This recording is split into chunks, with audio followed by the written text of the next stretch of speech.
good night. Forces it up over He tied it.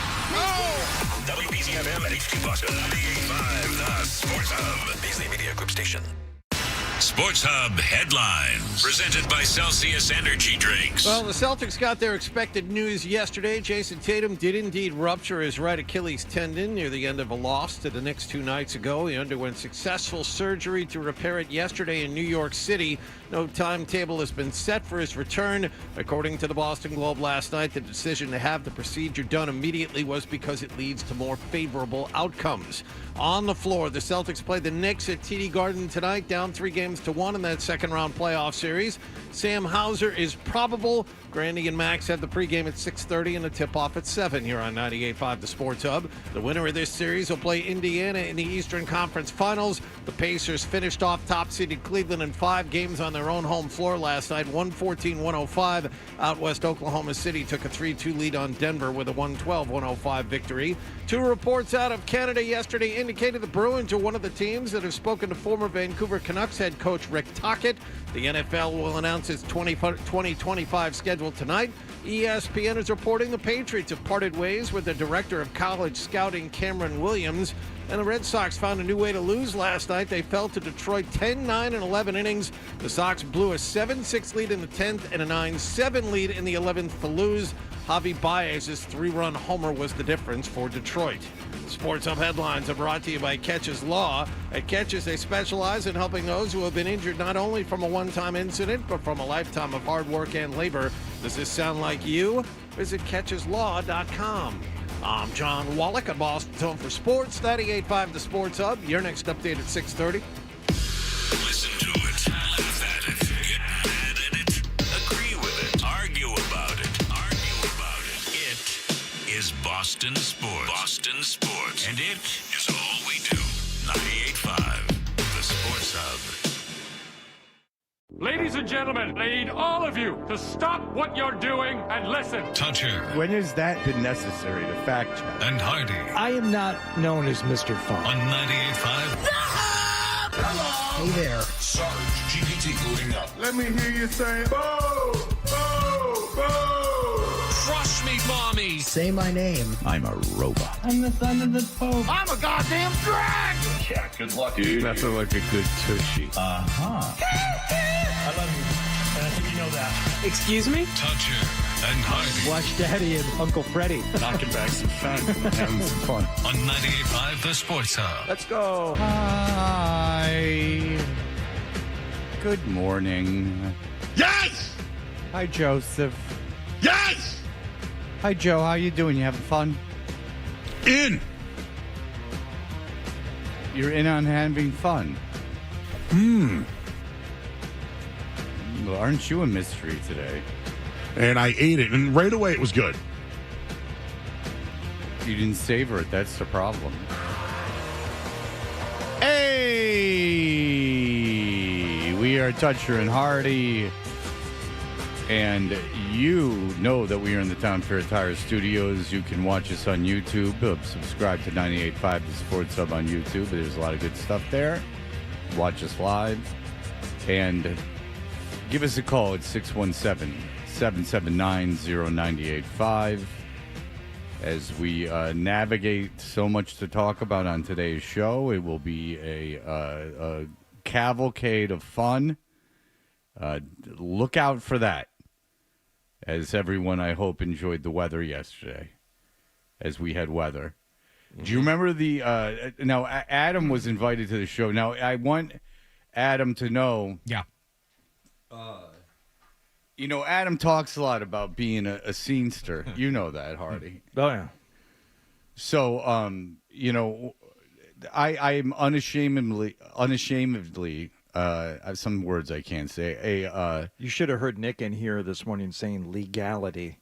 Legality? Yeah, Nick couldn't say it. He opted for legal things. Yeah. After the third attempt. It's a good pivot. Well, tomorrow we could do the whole Nick thing. Oh yeah, that's right. Oh, I forgot about that. Oh yeah, that's sure. good. That's good. You say you're not. Oh, Nick's not in tomorrow. What? Where are you, Nicholas?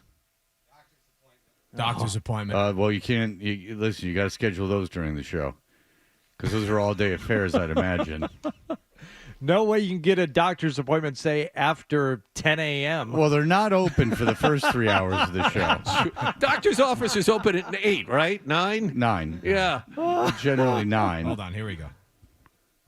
It's not so much about that. It's my primary care is down in Scituate, so I have to drive down there. And the only available appointment was in the AM. Wait a minute. Wait. Yeah, so your primary care, so it's not even a specialist for all the things wrong with you. No. It's just a primary care physician? Just going to check up. Just a little checkup and yeah. This is the same person you went to when you were a child? Pediatrician? No. You know, I will say Same this. building. Okay. It's the same Fred, size. You've had your issues with your primary care. I love my primary care physician. Having said that, it was a couple of weeks ago when I got a message that said, "You're overdue for a physical.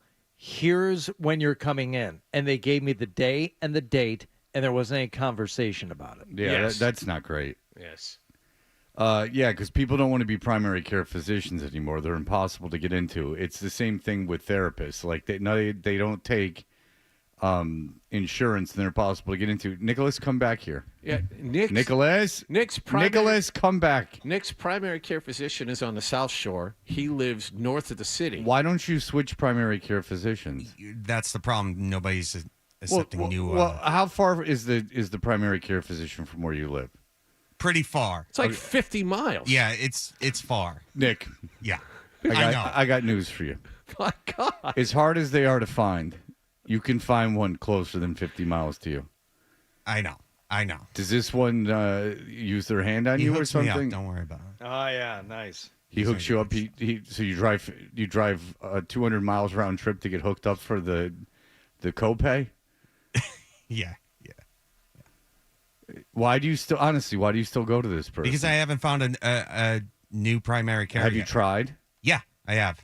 And there was no one within 50 miles, closer than 50 miles. The days I tried doing it, everybody, you call up I'm following you. yeah, you call up. You seem to have your story well in line. You call up the place and they tell you right off the bat. Did you go to what kind of insurance do you have? I don't know on the top of my head. I get it through my wife. Harvard Pilgrim. Go to the Harvard Pilgrim website. Okay. Look up primary care physician. Yes. Yeah. No. But then, Nick, you don't have to call them. No, but you have to call them because you're going to be a new patient. And then when you call them, they say, we're not accepting new patients right now. And you called how many of them? I called 3 or 4. I'm not happy about the situation. I also just... Well, in fairness, you did call 3 of them. But I mean, that drive from Scituate back home when you were done, that's an hour. Yeah. Oh, to go 50 miles? Sorry, longer, 50 miles. So it's 2 hours. I went to Concord yesterday. It was 30 miles. 25 miles. It took me an hour and 15 minutes. Yeah, 2 hours home. You live in Tewksbury? Yes. Yeah, Tewksbury to Scituate is 50 miles. No, it's not. It's 60 miles. Sorry. Yeah. I just looked at it. I am not happy about the situation. I am not. Wow. No. So you're burning a vacation day so you can go to your No, primary... it's a sick day. It's a sick day. Oh. You see how he gamed the system there? See how he gamed the system? But you're not sick. He's going to the doctors. It counts. You better have a note. As someone who has run out of sick... When you had your thing, did you run out of sick days? I don't remember anything from that time. I was in a cloud. Yeah, but when you came back and you didn't have money, because with me, when I had my throat, they didn't pay me. They just stopped paying me. No, I didn't get paid for any of that. I was. Yeah. So be careful with those sick days, because Beasley ain't giving you a break. The minute they're gone, baby. Are you back in the black with that? Oh yeah. I mean, it's been 2.5 years. I'm well back in the black. Okay. Yeah, I'm back in black, baby. I got 2 weeks of You're silly with sick now. days. Yeah, I was in the red for Right. a while, but no, Right. I got like two weeks worth of sick days. There you go. Yeah. I took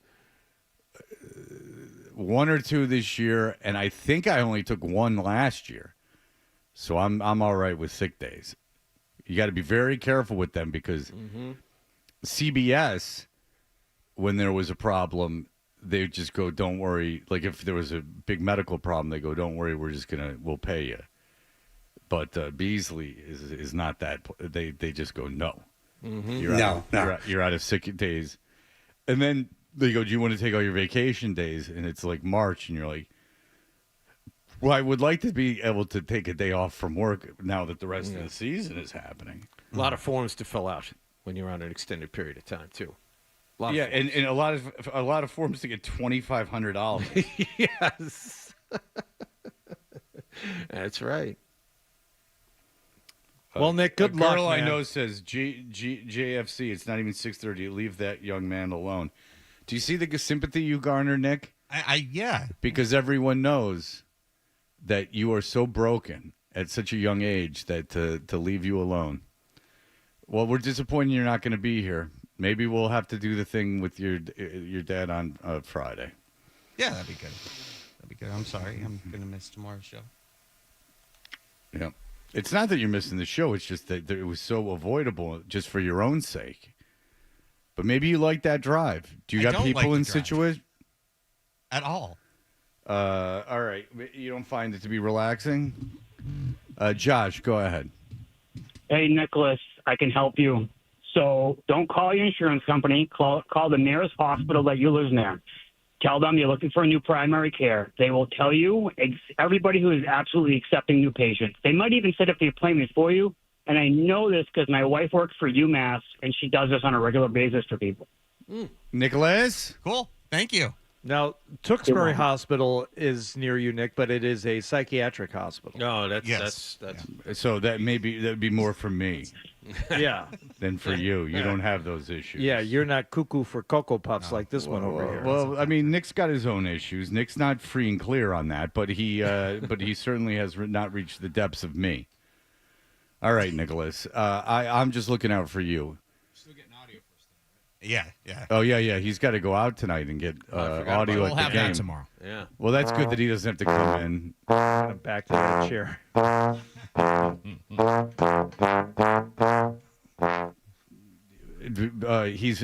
Be careful. He's making a video of the Celtics parade last year. What? Nick, what if they decide it's time for a stress test and they put you on that treadmill at the doctor's office? Ramp that up to 3.5. What if they were like, "Excuse me, Susan, if you could get the trombone player in here."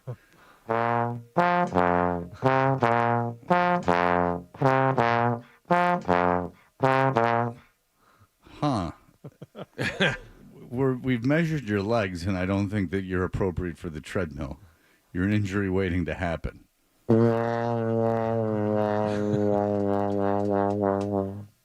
We have to do a study if you are indeed a someone that we could push down and you'd immediately pop back up. Yes, indeed. Oh, Nicholas. If you looked at Nicholas, though, you would say that he was built for sickness. How is he built for I sickness? find him to be rather sturdy looking. Oh, no. No. He's got a low center of gravity. He's Yeah. fine. Yeah, that's the problem. Very, very unusual. Low center of gravity. Very unusual. Stocky, a thick young man. He's got a Fire hydrant. that wagon that he's dragging That's around. right. No, fire hydrant. It's more of a pear, and it's a lot of. He might be able to hit. You know what he could probably do is hit a softball pretty far, because he's got that that ass on him. You know, you think of the great big asses in Major League Baseball history. You know, he's got something like that. Who's the pitcher that hit the home run? Bartolo Colon. But he's got like Bartolo Colon situation More of a happening. Kirby Puckett, I think. Oh, that's even better. That's really good. Yeah, 12. he's like a Kirby Puckett. Puckett. He's got the Kirby Puckett That's built. really Yeah, good. hopefully he doesn't have the personal life of Kirby Puckett, Yeah. but he's got the Kirby Puckett. Because it's interesting, you might not know this about Nick, but one time he went on a bachelor party. When he came home, he pooed all over himself and he rolled around in the poo because he was so sick. And then his girlfriend at the time thought he was ghosting her. So she had a key to the house. So she came in and was like, Nick, you prick, Nick, where are you? Who is she? Mm-hmm. And she was Pooh. Lady Pooh is who he was with. I haven't heard this story. You're telling me that Nick was lying in a pool of his own feces? I wouldn't call it a pool as much as slop. Lady Pooh. Yeah, because she thought he was with a girl, and so he was just dating Lady Pooh. I see. Okay. Why was the mistress. Why was there so much poo? Because he pooed himself. And then he's rolling around, and she comes in all hot and bothered, and, because she's not hot and bothered. I guess that would mean sexual. She comes in all angry, and she's like, who is she, Nicholas? And she opens the door, and she's like, she stinks. Yeah. Tell her to take a bath. And then she sees him, and she thinks like, who is he's with someone who stinks. And they're like, oh no, that's Nick. And then she got Nick up and she touched him. She must have gotten poo on her hands. And she touched him and she took him to a hospital. And the first hospital says, there's nothing we can do for you. They did. And they took him to a better hospital, like closer to the city. But did you ever see Silkwood? Yes. Yeah. They put him through one of those showers? Yeah. They took him to the fire department first so they could spray him down. All right. And then they still never figured out what happened. He did some drug down there or something that really blew everything up. He's like, we were in this hotel room and there was this virus. It's like, where was everyone else's sickness? Who else pooed themselves? And it's like, nobody. And it's like, there you go. Uh-oh. Oh, boy. Nick, were you in a chair? Were you in a bed? Were you on the floor? He was in a bed. I can answer that question for you. All right. He was in a bed. And then you ask him, did he say anything? And he doesn't know, nor does his now wife remember him, which is why his wife is such an angel. Yeah. I do question reproducing with Nick. Well, that is the beauty of the story. Is she looked at him in such a state and said, "This is the man I will marry, and who I will bear his children." I bet he could bear me a strong child, a masculine child. Yep. Nick, the sheets, were they salvageable Did you keep the sheets? from the bed that you pooed Yeah. and rolled around in? Damn it. What was your question? Were Did you keep the sheets sheets? salvageable? I have no idea what happened to the sheets. What about the mattress? You could be sleeping on them now. What about the mattress? Because it soaks through the sheets sometimes in the mattress. Soak through the mattress. Are you sure, Nick? There was a mattress cover on the mattress. Yes. Have you ever got? And this is dead serious. I'm not making fun of you here, because you're very fortunate that woman's in your life. She literally saved your life. Yes. And she still agreed to marry you despite that being gross. And I'm not kidding. Yes. If I saw a woman covered in her own feces, I don't care who she is. I'd help her, and then I'd be like, well, it was nice knowing you. Yeah.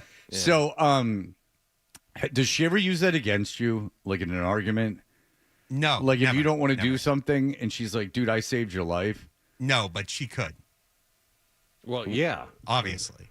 But Nick's she's wife, never if you're- used that card before. Nick's wife, if you're listening, I'd use that card on a daily basis. What do you two argue about? What do we argue about? Yeah, what's a typical argument between you two? Nick, put down the your one Tonka that trucks, pops come to in- the dinner table. No. It's just like the kitchen and the Nick, the quit. sink and or like Nick, quit letting the 2-year-old beat you in tic-tac-toe. I want him to learn how to lose. Yeah, I'll stop letting him win. He's a smart boy, though. He's a smart boy. Yeah, I'll stop letting him win. Whoopsies. Like, Did you have the conversation with your wife not long after the son started to develop? Did you ask her, is he smart or is he like me? Was it a Forrest Gump-like conversation? He's a very smart boy. He's a very smart But did you have to ask your wife how, like, if he was developing more, like the other children, or if he was going to be like his dad? Nick, when she reads stories, It's clear that he has her smarts. That's great. I don't doubt it. When she reads him bedtime stories, do you find yourself engrossed? Sometimes, yes. Will you sit on the floor with your legs crossed next to him? Yes, absolutely. With your When head, she's reading Good Night construction site. I am. Well, even Hardy would like that. Yeah, that's a good one. All right, yeah, that was a year. Can't you see like Nick like walking by and she's reading Dr. Seuss, and then Nick like stops and like looks around and then takes a seat and just he wants to know what's happening. And that and Wait a second. I'll teach my dog a lot of words. That's another favorite of mine. Wait a second. No, we get to choose our own adventure? Ooh. All right, Nick. Okay. Go to that doctor's appointment. I hope nothing's wrong with you on the account of I all hope the so. things that are in your body So. that shouldn't be there. You could die at any moment, really. Keep thinking about those sheets, like a train spotting situation. You gotta, it would be very sad, but if Nick one day was just like, if we heard like, oh boy, Nick's not coming in, he's dead, we'd be like, oh boy, well, that sucks, but it was going to happen someday. Don't forget the follow-up to Good Night construction site, See You Later Excavator. And that's the one where they've started the project, and now the excavator, which for a lot of people, it's anticlimactic after they do the excavation. I mean, the framing is fun. You see it go up, but once they start with the mechanicals, it's like there's nothing else to look at from the outside. It's just, What was the name of the book? Good Night construction site, And or then See You Later Excavator. Yeah. His book is just See You Later Excrement. It's about when he got cleaned off. All right. Very good. We will be back. So much happened last night. Nick will not be with us tomorrow because he has to go to Scituate to get see his primary care physician. Jesus Christ. 60 miles It's away. it's a from where he 120-mile round trip. It's only going to take, with appointment time, let's call it what it is, 4.5 hours. Yeah, I was going to say 5, but all right. Oh, with appointment time? Yeah, 5 hours. If he's lucky. Yeah. Oh, if he's lucky. Oh no. No. You would need traffic. No. Oh, what time is the appointment? Make your Nick? predictions now. I was going to say, make your predictions now. We'll have him track. Well, when, I need to know what time the door to appointment door. is. Well, it's got to be during the What show. 10:30 is the appointment time. All right, so he's leaving at 9. He's like, no, probably earlier. What, 8:30? 8:30. Yeah, So it's leaving during rush hour. Yeah, so it'll take him 2 hours to get to down the there. South Shore. It'll take him about From an hour and Tewksbury. 50 minutes to get down there. Oh, my God. Then, you got to wait around. So that appointment, and with all the things that are wrong with him, that appointment's probably 2.5 hours. No, in all seriousness, that he'll be there an hour and a half. So that's right there. That's 3.5 hours. And then to get back, it will probably take an hour and a half. So, yeah, 5 hours. Yeah, you got to take 128 around to 93. Jesus. 5 hours. It's an hour and 16 minutes right now. Yeah. It's 6:30 in the morning. It's going to be at least a half an hour more. Believe me, I'm making these drives. I can tell you that the highways don't move. Route 2 doesn't move. Nothing moves. Nothing moves. Route 9 doesn't move. Nothing moves. You're just sitting in traffic. All right, we'll be back in just a moment.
night.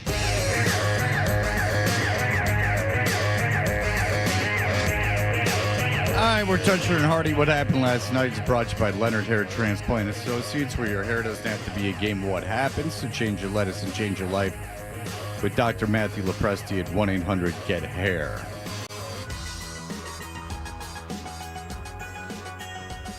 Oh, hi. What Sorry, were you Adam. doing? 12 was talking to me.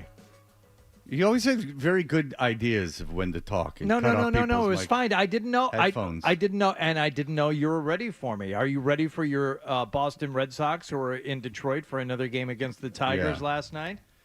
They were ready. Yeah, that game tied up in the 8th, and it would end up going to extras. Christian Campbell getting it done.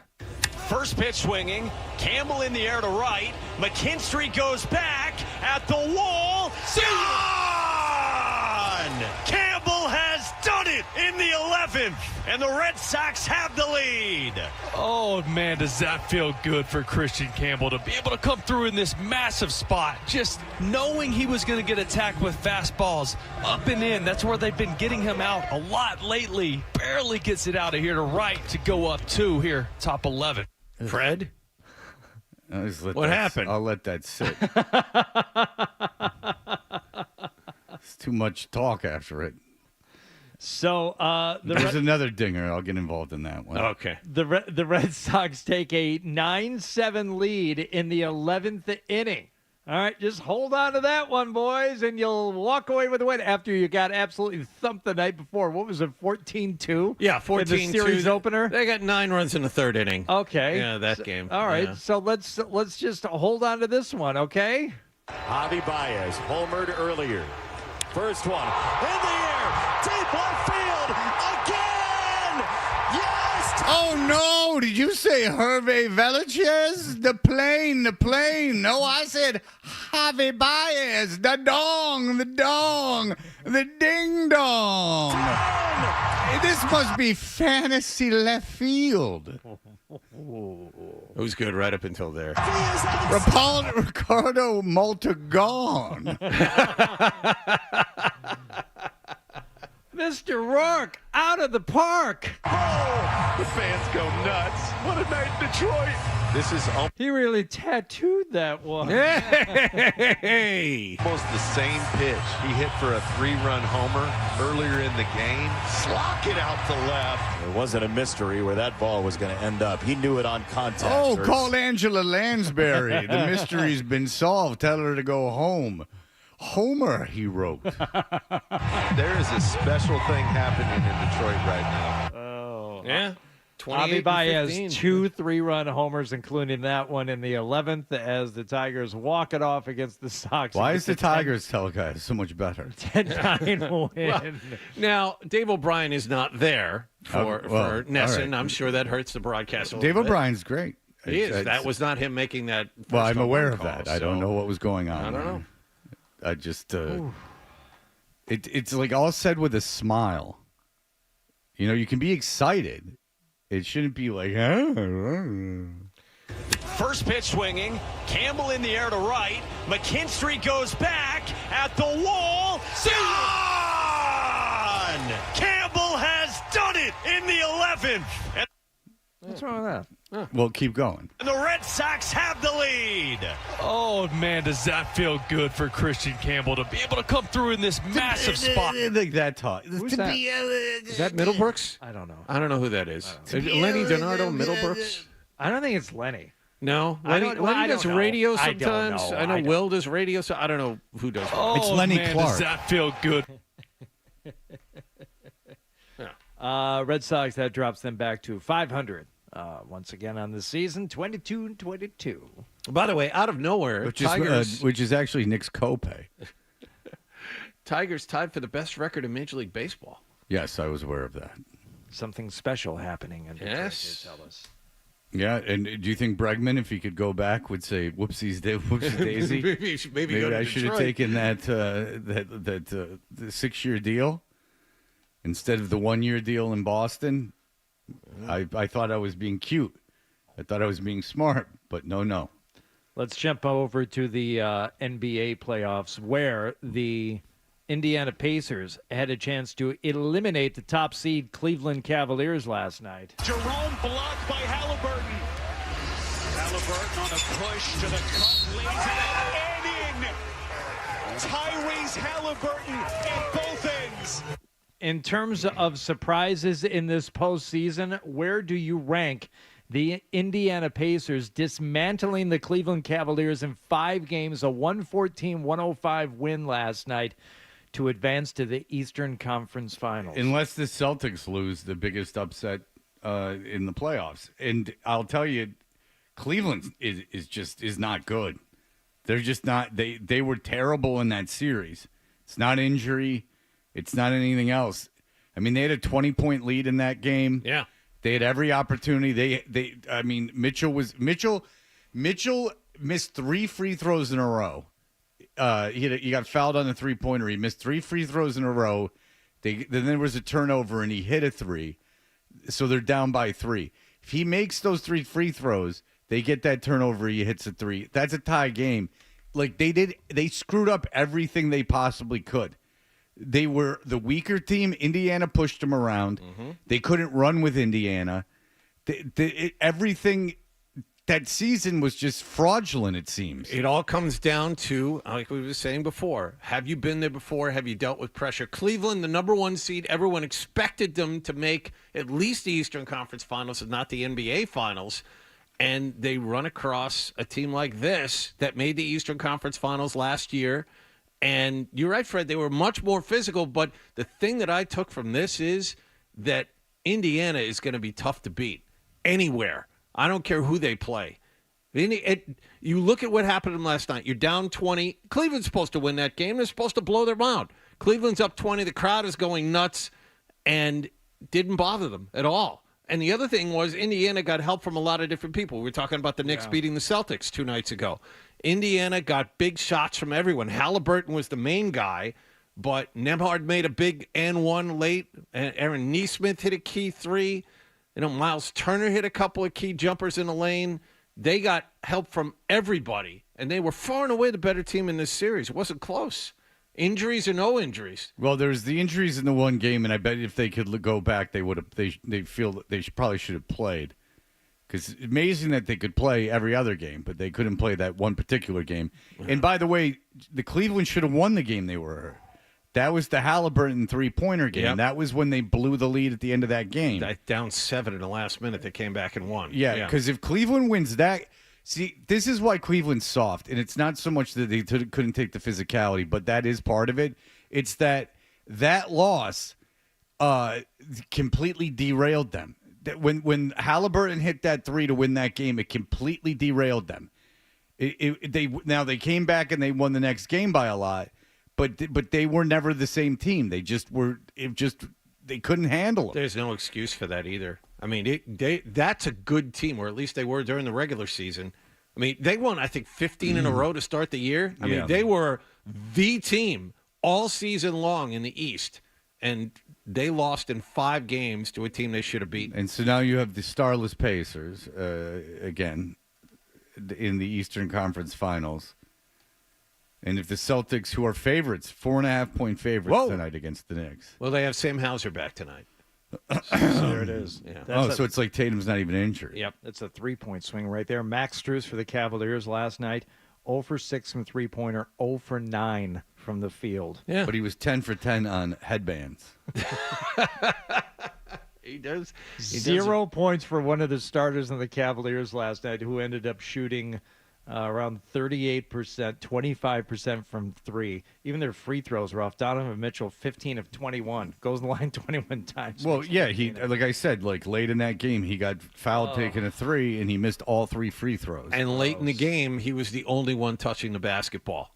Late in the game, there was nobody else that was going to step in and help. Garland's hurt, so I'll give Garland a little bit of a break. Like, Garland couldn't move very well, but everyone else... And Donovan Mitchell's hurt, too. Yeah. But Donovan Mitchell's the only guy in that team that seemed to have any kind of heart. If I was looking at Cleveland and I'm like, I need someone, really the only guy that, if I was just judging by that series, that I'd want near my team is Donovan Mitchell. Mobley had a good game last night. He'd be the other guy. Yeah, but I'm talking about like a guy to win me a series. Okay, It's Donovan Mitchell. Yep. And I can't tell Allen and Mobley apart except for Allen's got an afro. That's the only thing. The only difference I can tell them apart. They're both big guys that don't seem to do anything a lot of the time. They seem to miss a lot of layups. Yeah. No, and then get rebounds under the basket and pass. That's another thing that they seem to do. There was that no. very fond of. That's the thing about Indiana. There was no panic ever. Didn't matter the situation. No, because it's a bunch of nobodies, and they know no one cares, so they can go about their business. Rick Carlisle back in the Eastern Conference Finals. And he is hairless. He's decided to shave his head, his face. He's decided to shave everything. He could go right back up in his mama. He got nothing there to stop him. Beautiful man. All right, so we will take a break. We'll have the headlines, and then when we come back, there is so much more to get into. There was another game last night in the NBA as things are coming down to the wire as we find out who will be in the conference championship games. Essential Sports Hub headline presented by Celsius Energy Drinks. Celtics announced yesterday Jason Tatum underwent surgery for a ruptured right Achilles tendon in New York. The procedure was a success. There is no timetable for his return, but he's expected to miss most, if not all, of next season. Celtics have a playoff game to play tonight without Tatum. They're down 3-1 to the Knicks. They'll host Game 5 tonight. Grandy and Max had the pregame at 6:30 and the tip-off at 7 here on 98.5 The Sports Hub. Sam Hauser listed as probable for this game. The Bruins have reportedly spoken to former Vancouver head coach and last season's Jack Adams Trophy winner Rick Tocchet. The NFL will announce its 2025 schedule tonight, and the Red Sox lost in Detroit last night, 10-9 in 11 innings. They'll try to avoid a 3-game sweep this evening. Sports Hub headlines are brought to you by Dr. Matthew Lopresti and Leonard Hair Transplant Associates, the hair doctor of Hardy, Brian Scalabrine, and Dave Portnoy.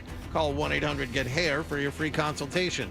I'm John Wallach on Boston's Home for Sports, 98.5 The Sports Hub. Your next update at 7 o'clock.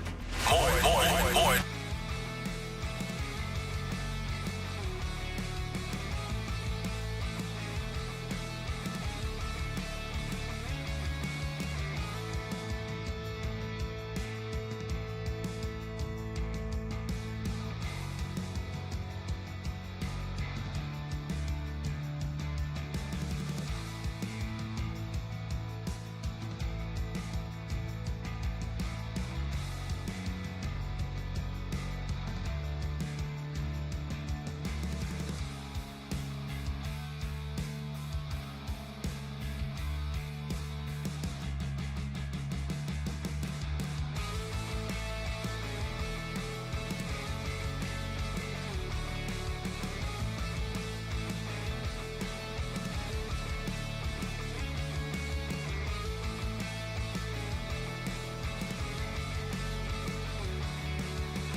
called rising and grinding. Start your Got your finger on the pulse, Fred.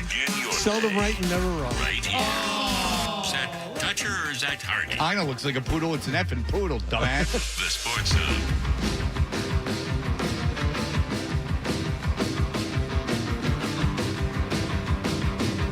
The series, OKC 112-105 last night over the Denver Nuggets. Jokic, 44 points last night in the losing effort. 44 points, 15 rebounds. Yeah, 17 of 25 from the floor. He went nuts last night, and 5 it didn't of matter. 7 for 3. Shai Gilgeous-Alexander, 31 points, and 5 other Thunder players scoring in double figures. Once again, other people contributing. Lou Dort had a couple of big threes at the beginning of the fourth quarter to start the comeback. You know, that's the thing. And They're so deep. and Oklahoma City got bounced in the second round of the playoffs last year as a Western Conference top seed. They've been there before. They learned how to their lose. lesson. Well, Yes. Yeah, they figured that one out last year. So these NBA finals, I mean, Oklahoma City being there, I at this point I'd be fine with either one of those teams. I really would be okay with Denver being there. OKC, obviously, you've got some star power there to watch in SGA, but You're okay with the C being there? what I'm not okay with is What? any team from the East that I think is going to end up being there. Yeah, no, Well, it would be don't. funny if the Knicks make the finals and the Knicks fans get all excited and they spend $100,000 to go to games and Oklahoma City beats them by absolutely by 75 annihilated. points every night. Yeah, which could happen. I mean, know. OKC could sweep the Well, finals. series. Oklahoma City, you talk about a team that's better than the Knicks. I mean, the Celtics are better than the Knicks. The Celtics are probably the same as the Knicks now without Tatum. You know, they probably are. They're probably the same without Tatum, but they were much better with Tatum. You want to talk about a team that plays like 9 guys? I mean, Oklahoma City, destroy them. It's just keep putting out guys. You can't. No one gets tired. They just everyone's moving around. Everyone's getting 8, 10, 12 minutes. They play fantastic. Fantastic defense. And that's the one thing I told you guys this before. I'm not sure even fully healthy. Say the Celtics had Tatum and they ran the table and they made it to the finals and they played Oklahoma City. I wasn't sure they were going to beat that team anyway. That's how good that Oklahoma City team is. They're 68 wins during the regular season, and they're playing like it now. Yeah. They're scary to face. By the way, I just looked it up. Thunder beat the Knicks by 25 in New York the last time they played them. So that was in January, but you get the point. I don't think you have to worry about Minnesota coming out of the West either. They're probably going to beat the Warriors. They play Game 5 tonight. Yeah, they'll beat the Warriors. Minnesota's up 3-1, but it's just not. But here's the thing: is that if you're the NBA, you got to be really psyched if it's Indiana, Oklahoma City. Because you want to talk about a ratings extravaganza. Yeah. You have Indiana in that big market with all those stars against Oklahoma City, which is right up there too. Jesus. You know, that's going to be everyone's going to be on the edge of Markets, their seats. what are they? 4 and 5 respectively. It's New York, LA, Chicago, and then I think Indianapolis might be the 4th biggest market, and then OKC. Well, they're massive. Let's hope you have the extended break during the finals while the teams are in Oklahoma City, so the media has to spend 4 days there. No. A lot of recent immigration within the United States has been towards the Plain States, and a lot of people don't know that Oklahoma is the new Rome. And so Oklahoma City is a big television market. And think of all the surrounding states and all the people that are there that would be glued into that game. Yeah, you have at least 400 people in the other states. Yeah, you're not surrounding just talking about Oklahoma City. You're talking about the Like wide Nebraska, swath that it cuts and all the like fans Wyoming. that they bring in. Yes, You got a lot of places there with like at least a couple dozen people. So depressing being there. It's just flat in every direction. Downtown's 2 blocks. I told you awful. I had a friend that moved to what the hell else is the other place in Oklahoma? Tulsa. That doesn't sound right. Maybe is there another city in Nebraska besides Lincoln? He moved to one of these stupid places. Omaha. Omaha. There He you moved to Omaha, Nebraska, and because he went he's not overly bright, and he ended up taking a job in Omaha, Nebraska. He was probably about like 38 years old, and guess what? No one lives there, and the people that do live there met their wives or husbands in high school, and that's the deal. And you know, so he goes and he sits at like an Applebee's every night and has dinner and flirts with the bartender and thinks that they're friends, and that's what he does. It's almost too depressing to talk to him. My wife is from Omaha.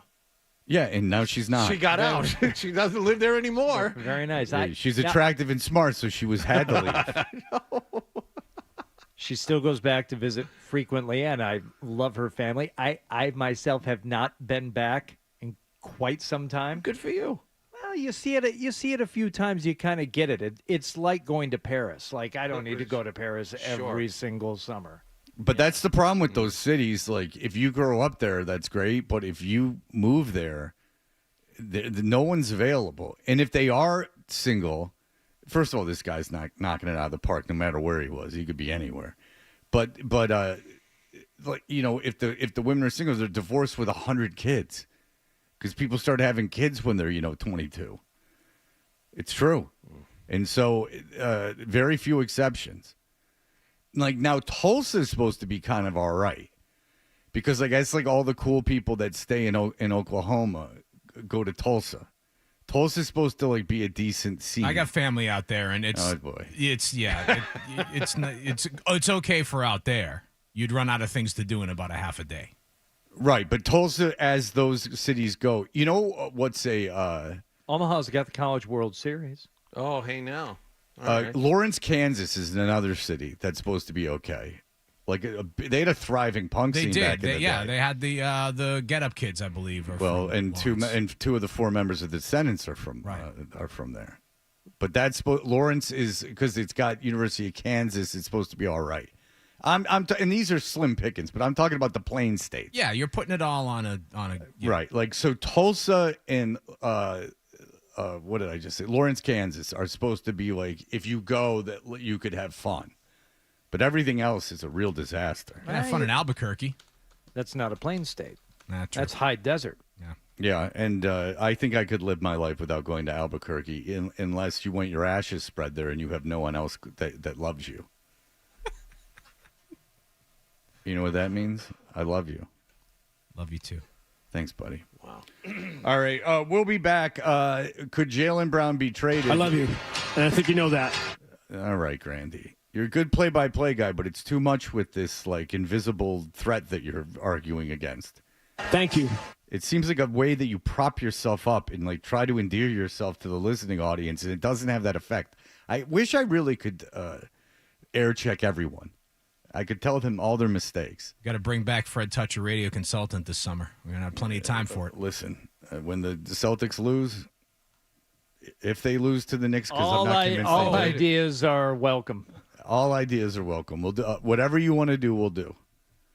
I'm gone a lot next month, unfortunately, but we'll see. All right, and fun things too, like going to see Kendrick Lamar in Detroit and going to a baseball tournament in Nashville.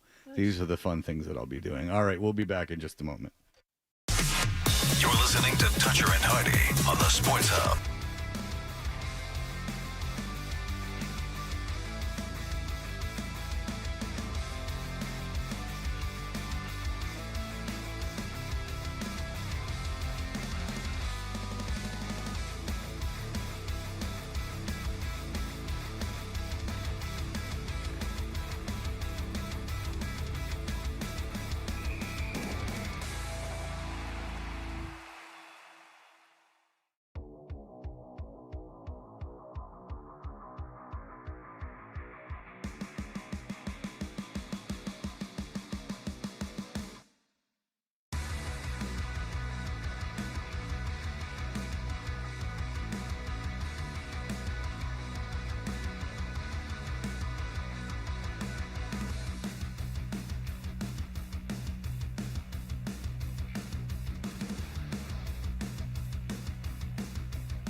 Sports Hub, Beasley Media Group station. Sports Hub headlines presented by Celsius Energy Drinks. As expected, the Celtics announced yesterday Jason Tatum does have a ruptured right Achilles tendon. He underwent surgery for it as well in New York City. No timetable has been set for his return.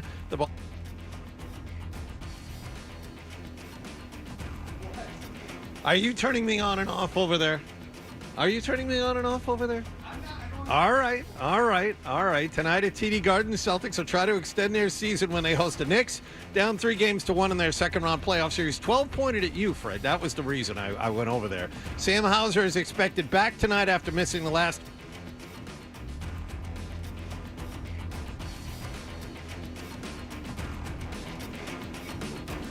Now I'm back on. I don't know. He keeps pointing at you. What do you want from me? I will keep you on, John. All right. Continue. All right. If Grandy and Max had the pregame at 6:30 and the tip-off at 7 here on 98.5 The Sports Hub. Celtics down 3-1. Sam Hauser is listed as probable. Indiana won in Cleveland last night, 114-105 to win that playoff series in 5 games and advanced to the Eastern Conference Finals for a second straight year.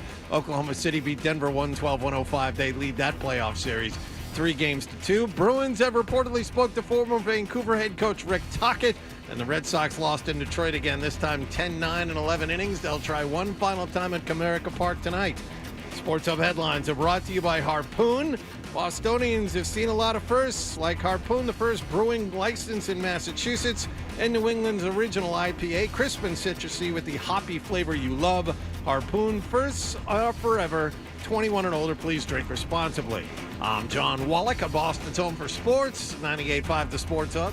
Your next update in 30 minutes. Some people play the game.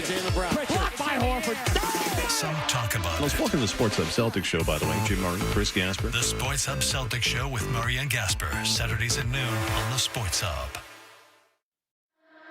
Hey, listen, if you've got to go, we understand, but make sure you bring the Sports Hub app with you so you can hear more of Todger and Hardy. That's what I want on my tombstone. On the Sports Hub. Yeah, obviously you're always worried about someone's health, so the fact that he had to be carried off, like you said, he's the type of guy that when he gets right up, so he didn't.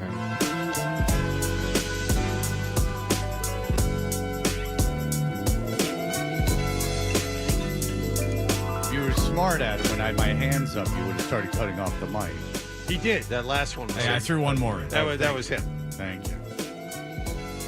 You know, Adam, I didn't get to it. I asked Adam to come with me as he's a good friend of mine. Oh, yeah. I asked him to come because the ska group Bim Scala Bim. Bim Scala Bim! They're playing their annual show at the Paradise on Saturday, and you got to keep the ska scene alive. That's right. And they every year they go, will you talk about it? I go, yeah, sure, I'll talk about it. So it's Saturday at the Paradise, and they said, will you introduce the band? And I looked at my Saturday, I go, I got nothing else to do. Yeah, I'll introduce the band. Unless there's an ISL playoff game, which I can't imagine there would be, but maybe if there's not. But I'm almost certain I can.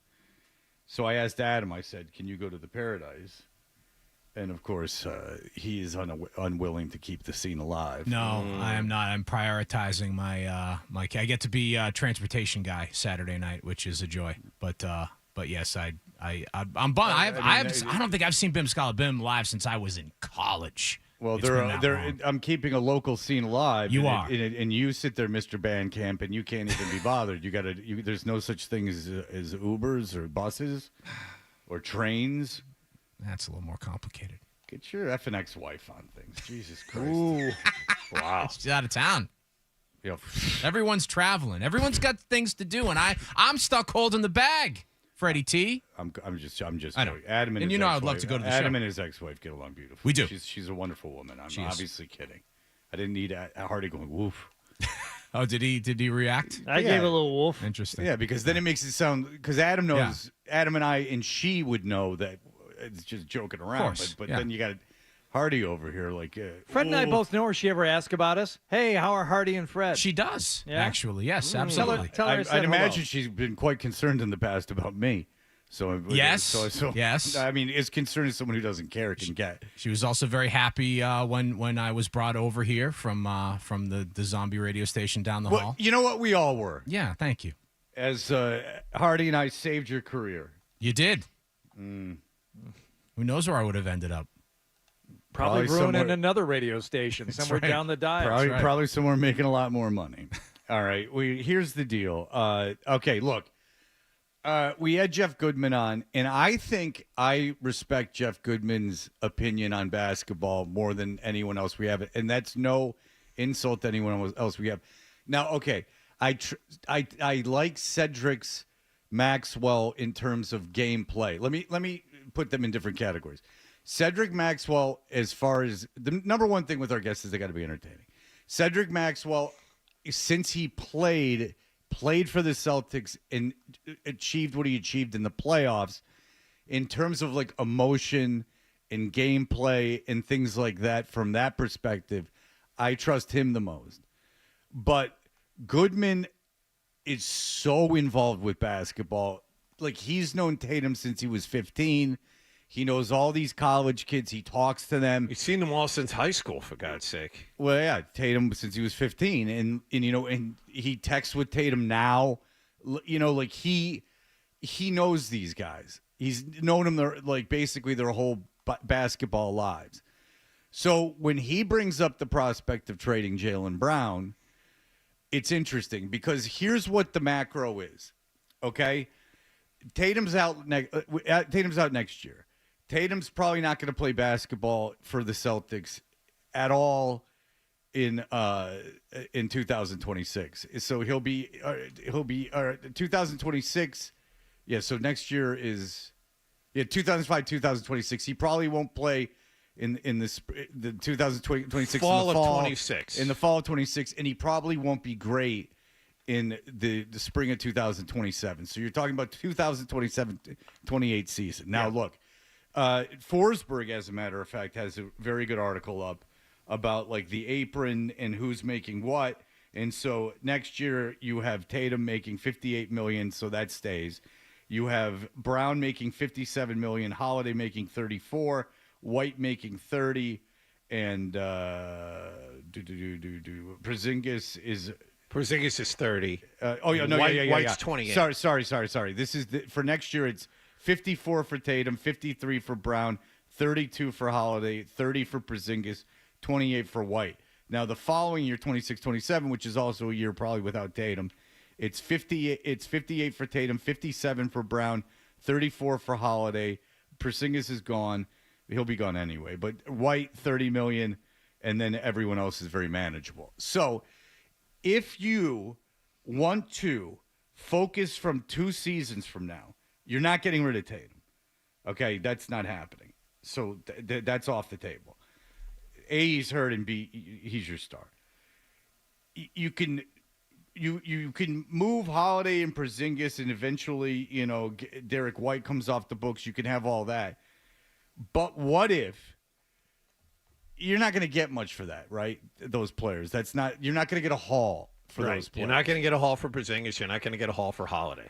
Exactly. And then if you keep Derek White around, which you would ideally do, because then you're in this purgatory play-in last seed in the East kind of situation, which is the worst place you could be. Yeah.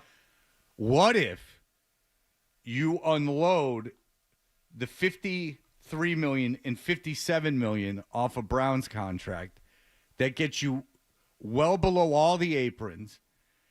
You trade Brown, who's a valuable commodity. Say San Antonio can't work something out to get Giannis.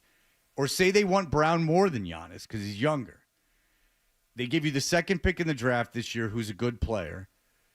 It's a 2-player draft, essentially. It's Cooper Flagg and this kid from Rutgers. Dylan Harper. Dylan Harper, thank you. At the beginning of the season, Dylan Harper and Flagg were neck and neck, but Flagg was so great for Duke. You can't go by what Dylan Harper did at Rutgers. It's a terrible program. I don't know why he went there, and there was nothing around him.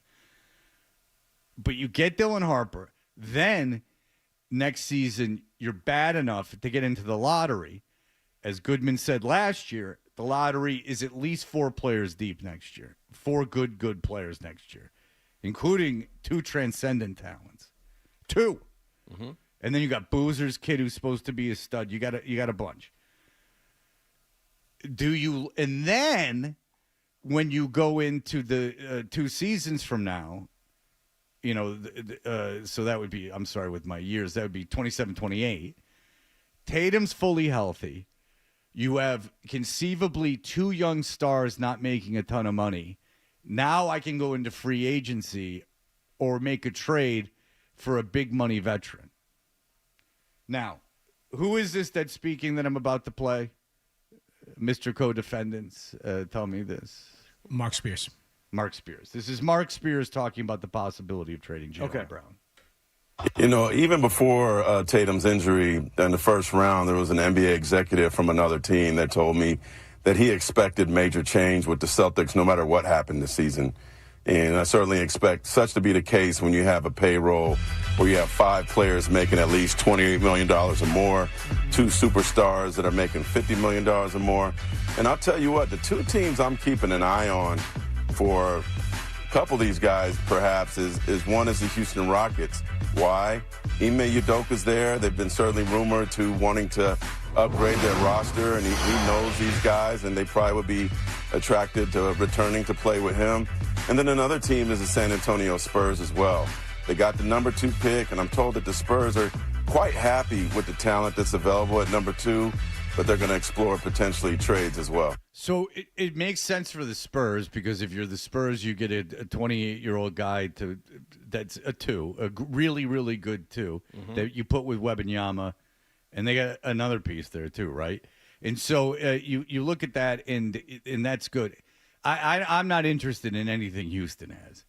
If I'm the Celtics, maybe if I'm trading, Porzingis or Holiday, maybe I can try to get the Houston pick for Holiday. I mean, it's the 10th pick in the draft. It wouldn't work for salary cap purposes. You want to dip a certain level below, but Houston does have a lot of very good young talent. Right, but I don't know what they'd be willing to get. It doesn't have the same effect, right? Sure. So I don't know what San Antonio's salary cap situation is, but I'd imagine they could put on a max contract. I'd imagine they could.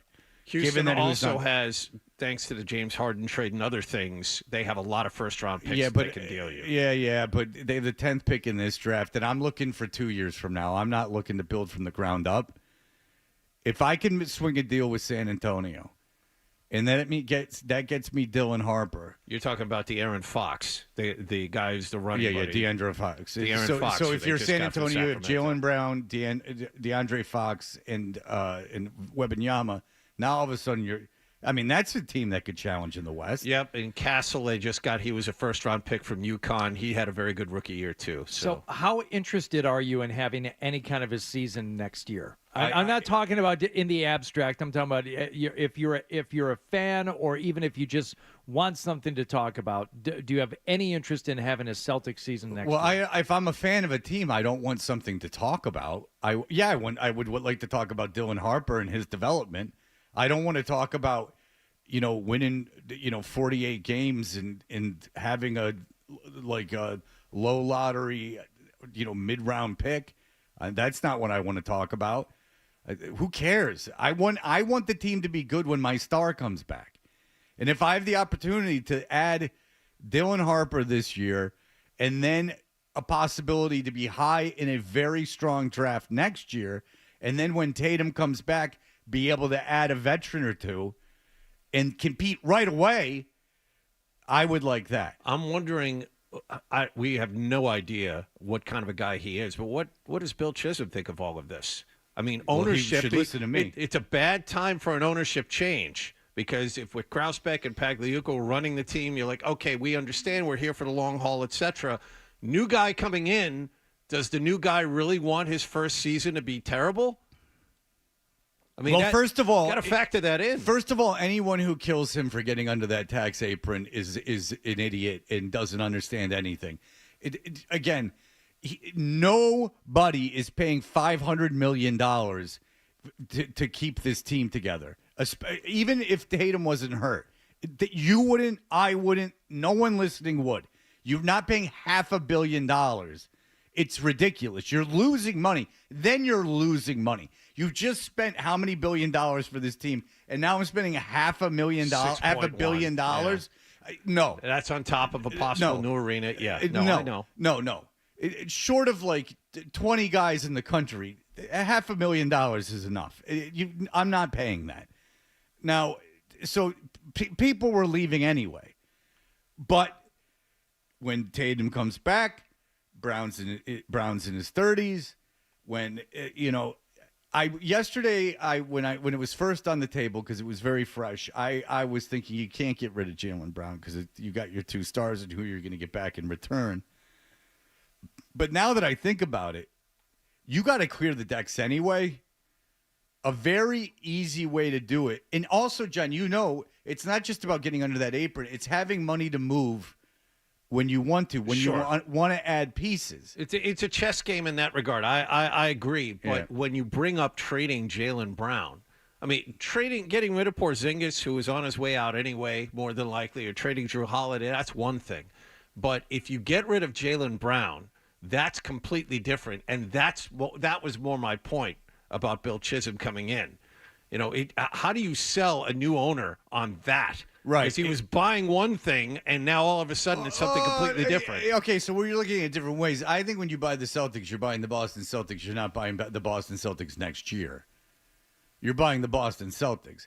And I don't think he bought it to sell it in 5 years. I mean, if he's buying it and he's likes basketball, and he enjoys the game of basketball, it would excite me. I would be extremely disappointed that Tatum was hurt and was going to be essentially out for 2 years. That would make me.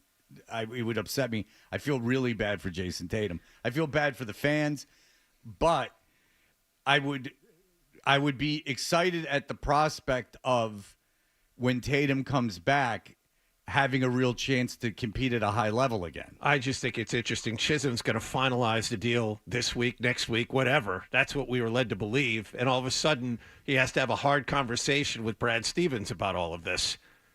Second he takes over. First of all, I'd leave it to Brad Stevens. I mean, I'm not telling him what to do. But if Brad Stevens looked at it and said, it makes a lot of sense to me. Plus, I think you'd get something in addition to the second overall pick. Maybe you wouldn't. I don't know what you'd get. Because anything you get with picks is, as we know, no matter if they're second or first, are commodities for making future deals. I mean, I saw proposed trades not involving Brown, but involving Giannis, where Utah's giving up picks in the 2030s. Right. That happens in the NBA. If I'm Houston, just to kind of bring this back around, if I'm Houston, first of all, the rumor is because Houston was so good this year with all their young talent, ship all of that off to Milwaukee, get Giannis in, and all of a sudden you are a title contender. If that happens, if that's true, and they whiff on Giannis, they got a bid for him, whoever, I'd call the Celtics about Jaylen Brown in a second. I'd call the Celtics about Jaylen Brown. San Antonio excites me more because that puts you in a position where, because you could get good young players on Houston, okay, but they're going to cost you money eventually. You get the second pick in this draft, then it puts you in position to get a good pick in the following draft. That's two young, if you're lucky, two young stars that, along with Jason Tatum, then the offseason going into the 27-28 season, you're in position to add available or trade for available veteran stars. Right. That's so 2 summers from now, then you can start thinking about a veteran presence in there to help with Tatum. And when Tatum comes back, now we're a championship contender again, right? Like, we've put the pieces together to be a championship contender when Tatum comes back. The biggest obvious factor in this, or the unknown, is what you do with the draft picks you would presumably get back, because you are talking about doing away with your conference final and finals MVP from not 3 years ago. Last year. Yes. No. But there's also a situation where you got to dump money. You have to dump it.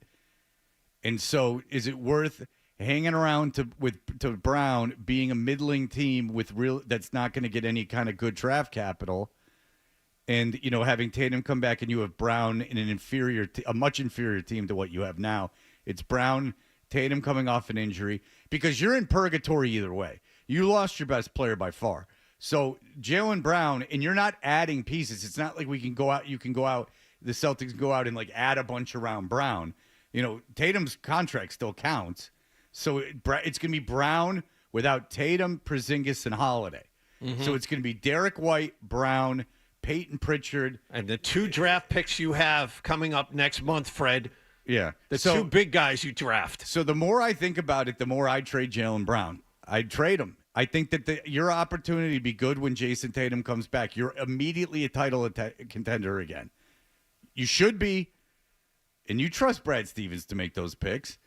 I mean, this year it's obvious. If you make the San Antonio pick, you take Dylan Harper. And, at one point was neck to neck with Cooper Flagg. He's supposed to be an elite talent in a bad draft. And then next year there's supposed to be a really good draft. So take it from there. But you got to dump money. Because even if you keep Jaylen Brown, I think the chances you being better when Tatum's healthy again are more likely if you trade Brown than if you don't. Because if you keep Brown around, I don't know what it's Brown, Tatum, and who the hell else is playing on this team? I mean, I don't know. Derek White when he's 32. Derek White when he's 32, and Derek White's a very good player. But it's Derek White, Tatum, Pritchard, and that would be your core. It would be Pritchard, Derek White, Jaylen Brown, Jason Tatum coming off the Achilles. And that doesn't sound to me like you're collecting good, championships. but not close to a championship team. Exactly. No. So you got to take a chance. All right, we'll be back in just a moment. We have someone who was at the Miss Maine pageant. Miss Maine USA. Miss Maine USA. Careful. We got to be very careful. They could sue us for everything by making that mistake. It would be the litigation would go on for decades. Or at the very least, send poorly worded emails. I was just going to say more emails with typos. Yeah, so thank you for checking that. I would be I would be remiss because I would be setting myself up for the equivalent of I'd really be setting myself up for bankruptcy if I was to continue this. All right, we'll be back in just a moment. You're listening to Toucher and Hardy on the Sports Hub.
go. Let's ride. 98.5. Like, let's roll the dice. The Sports Hub. Jordan Hudson, 24, handcuffs. Get your sparkle on. Show this world where you belong. All it takes is a little faith. Believe it. Hey, we're Toucher and Hardy, and never before in my career I've gotten so many cease and desists. And they're from, you could understand because they're from very powerful entities. The first was what? The one that had all the misspellings the was from. first one came from, I believe, Pageants Live or pageant.tv. So it was was organizing the media for this Miss Maine USA pageant. So the Miss Maine USA pageant, correct, was being held on this website, big website, where we paid $30 to get it, and Nick put out on social media that we were going to have audio of it. And we were immediately said a poorly worded and highly grammatically incorrect cease and desist from that said organization because they wisely didn't want their audio being played, even if it was credited. They don't. Yeah, they didn't want any extra exposure for their event. Yeah, that would have been silly. I mean, because not only I believe they carry like a bunch of pageants. Yeah, not only that one. I would imagine Miss, Interstate USA, like all 50 of them. So that's like the Jordan Hudson school of PR is to keep it quiet. There's so many incompetent people working. It's amazing. I would go, please, please, please make fun of it for days. I just want you to give out. Listen, maybe everything's a train wreck. Join our site and watch all these train wrecks. So if that's not enough, we don't play the audio. And then, we got to do stuff for the internet. So Adam puts this thing on the internet. And then we get a letter from whom? From a lawyer representing the Miss America pageant, which the Miss America pageant oversees Miss Maine, Miss Massachusetts, no USA at the end. So they didn't want us claiming that we had gotten a cease and desist from them.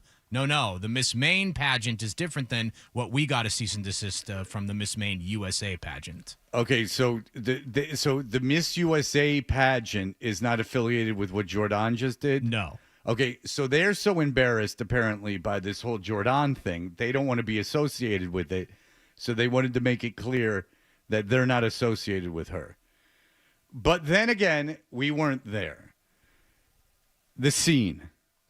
The Holiday Inn in Portland, Maine. One of the grand ballrooms. Paintings with only a couple thousand printings. Line the walls. Excitement is in the air. Folding chairs are on the ground. Continental breakfast is being served. Yogurts are in a bucket of ice. Everyone's excited. Nick O'Malley, a senior producer from MassLive.com. It's odd. He was at the Met Gala, and then he flew right back, and he took a private jet right back and was at the Holiday Inn, where the Met Gala was in actually during COVID.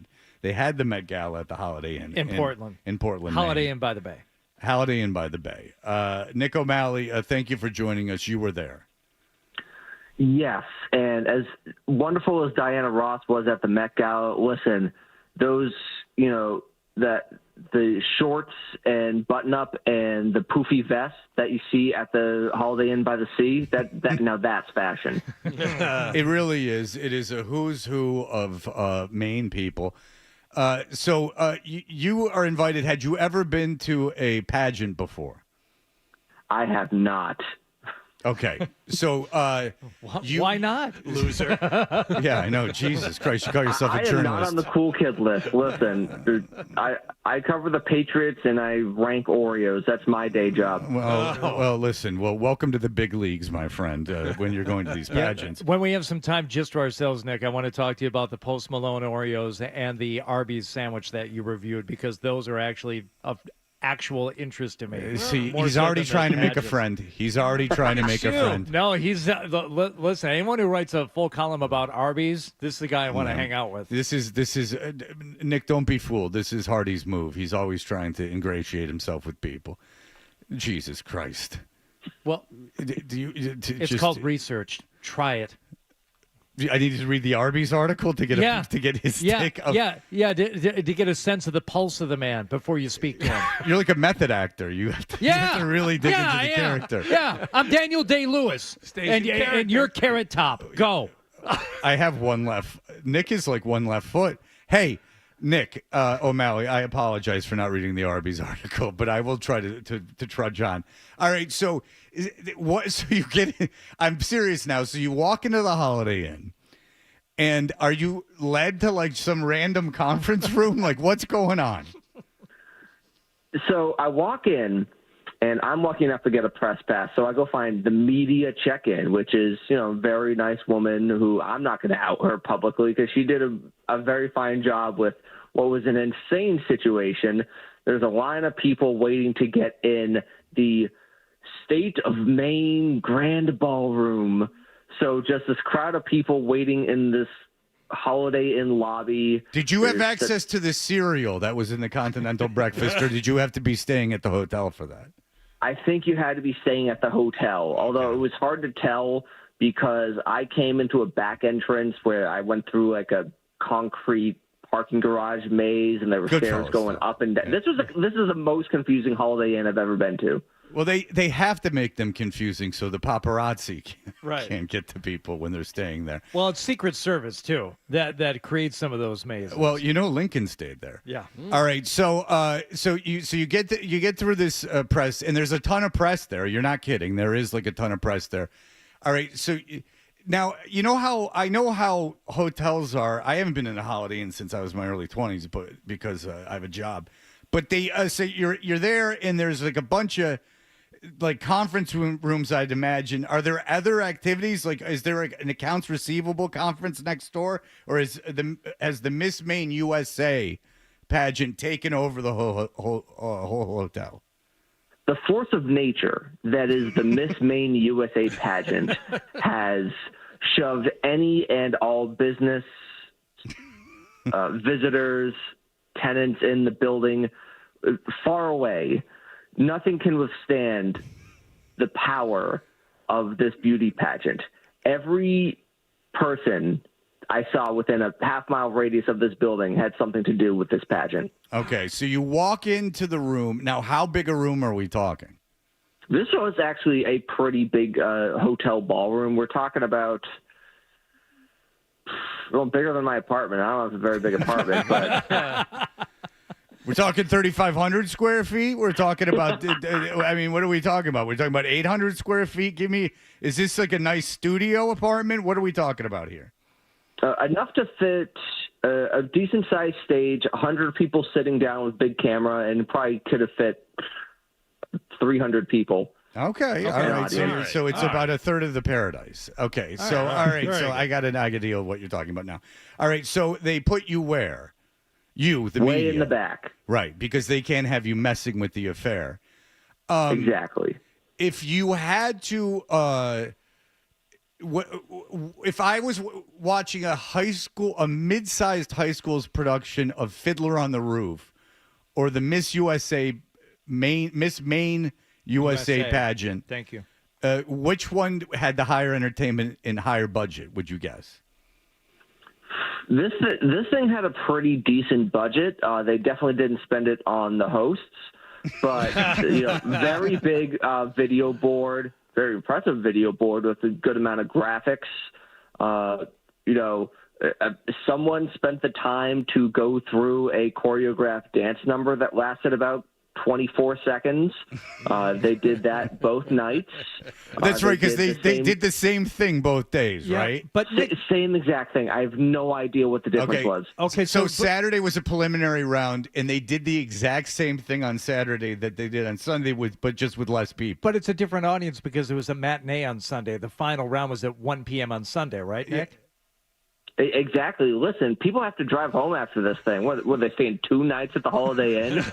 Nick, you weren't a second act guy, were you? You didn't sneak in. You didn't wait for people on a cigarette break. You mentioned the hosts, and I think one of the reasons why they didn't want us playing any audio from this was there seemed to be a glitch during the finals when they were announcing the finalists for Miss Maine Teen USA. Which I fully support. I want my daughter in that immediately. Yeah, and the Miss Maine USA, they were forced to kill some time. Were you there for that?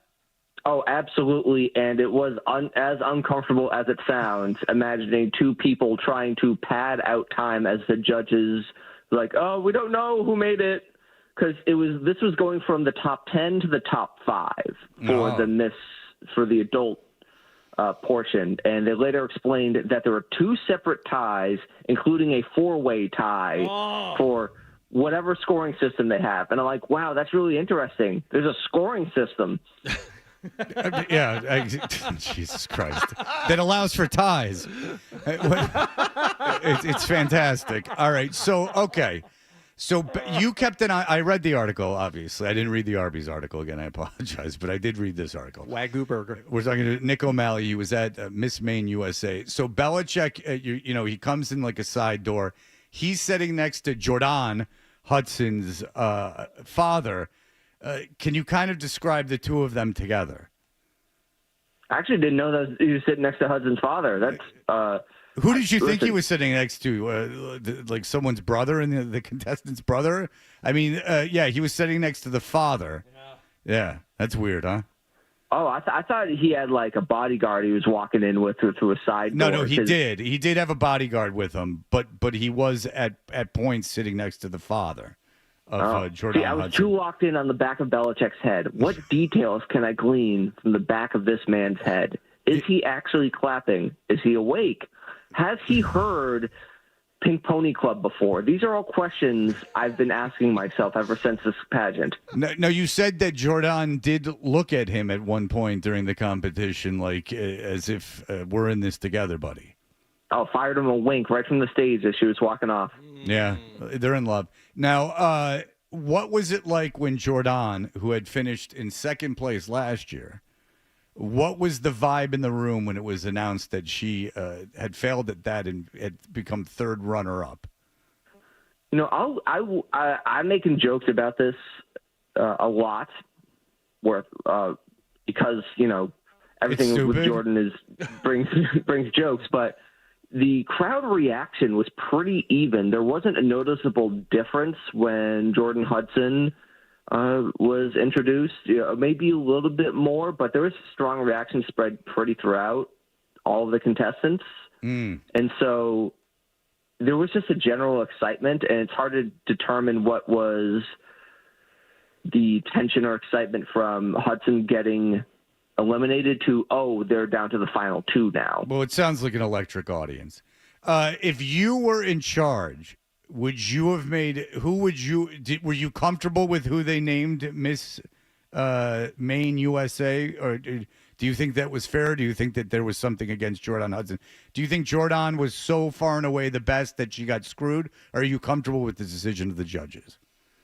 I'm comfortable with this decision because I have no idea what they're looking for. I would imagine how good looking they are is what one we can't get it right.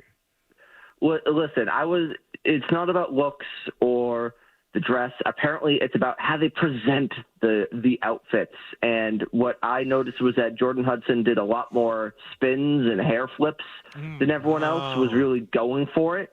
I don't know if that's a good thing or not. Did you think that she was kind of vamping too much? It was a little over the top. Maybe that turned off the judges. Maybe they want more vamping and over the top. Well, maybe obviously not if she came in third place. I don't know. Maybe she rolled her ankle. Maybe her stride length wasn't long enough or was too long. I really should have looked up what they look for. That would have been helpful for this article. I feel like I've done more research on you than you did on this pageant, Nick. Oh, I did. Listen, they're lucky I looked up where it was. All right.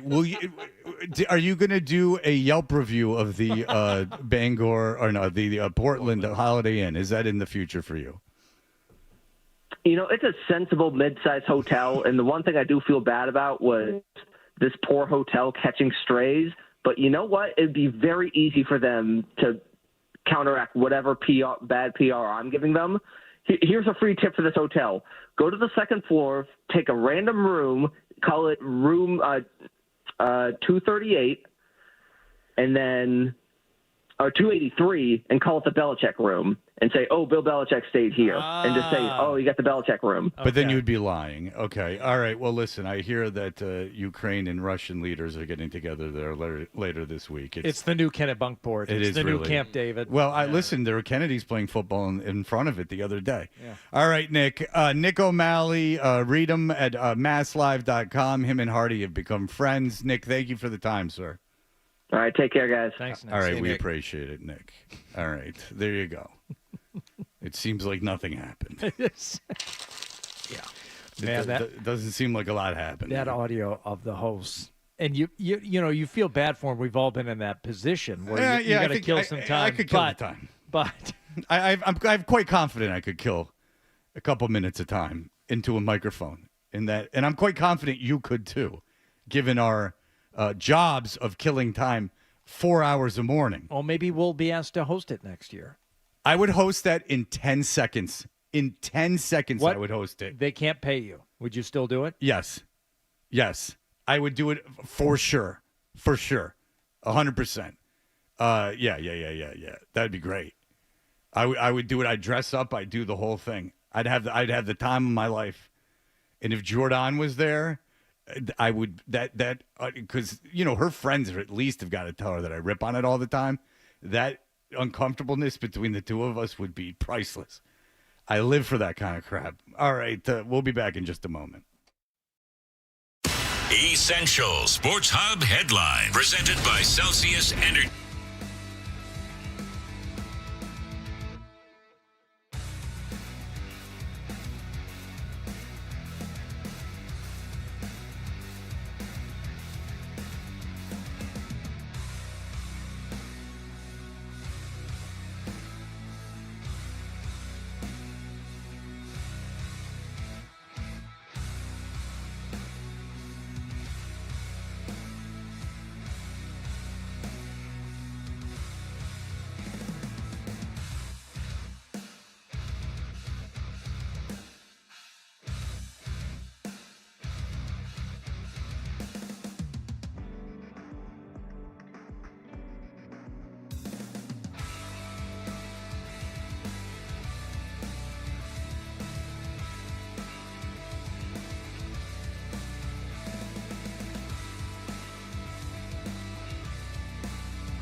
It's been 10 years since you've been allowed on the field. Yeah. Obviously, the approach that you have taken has not worked. Why not at this point take a different approach? Well, when you say it hadn't worked, what do you exactly mean? You're not allowed in baseball. You're not allowed.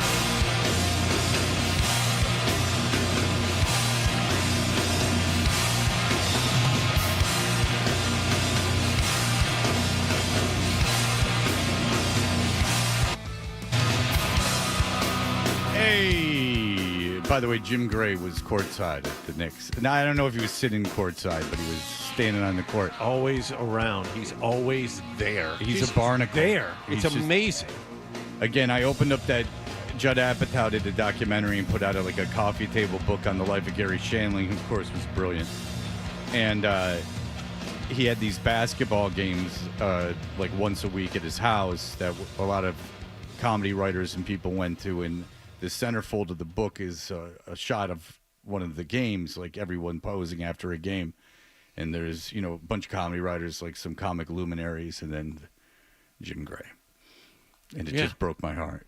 He's just always there, everywhere. Yeah. It's just, if you sell your soul, I mean, he's probably going to live an eternity of damnation.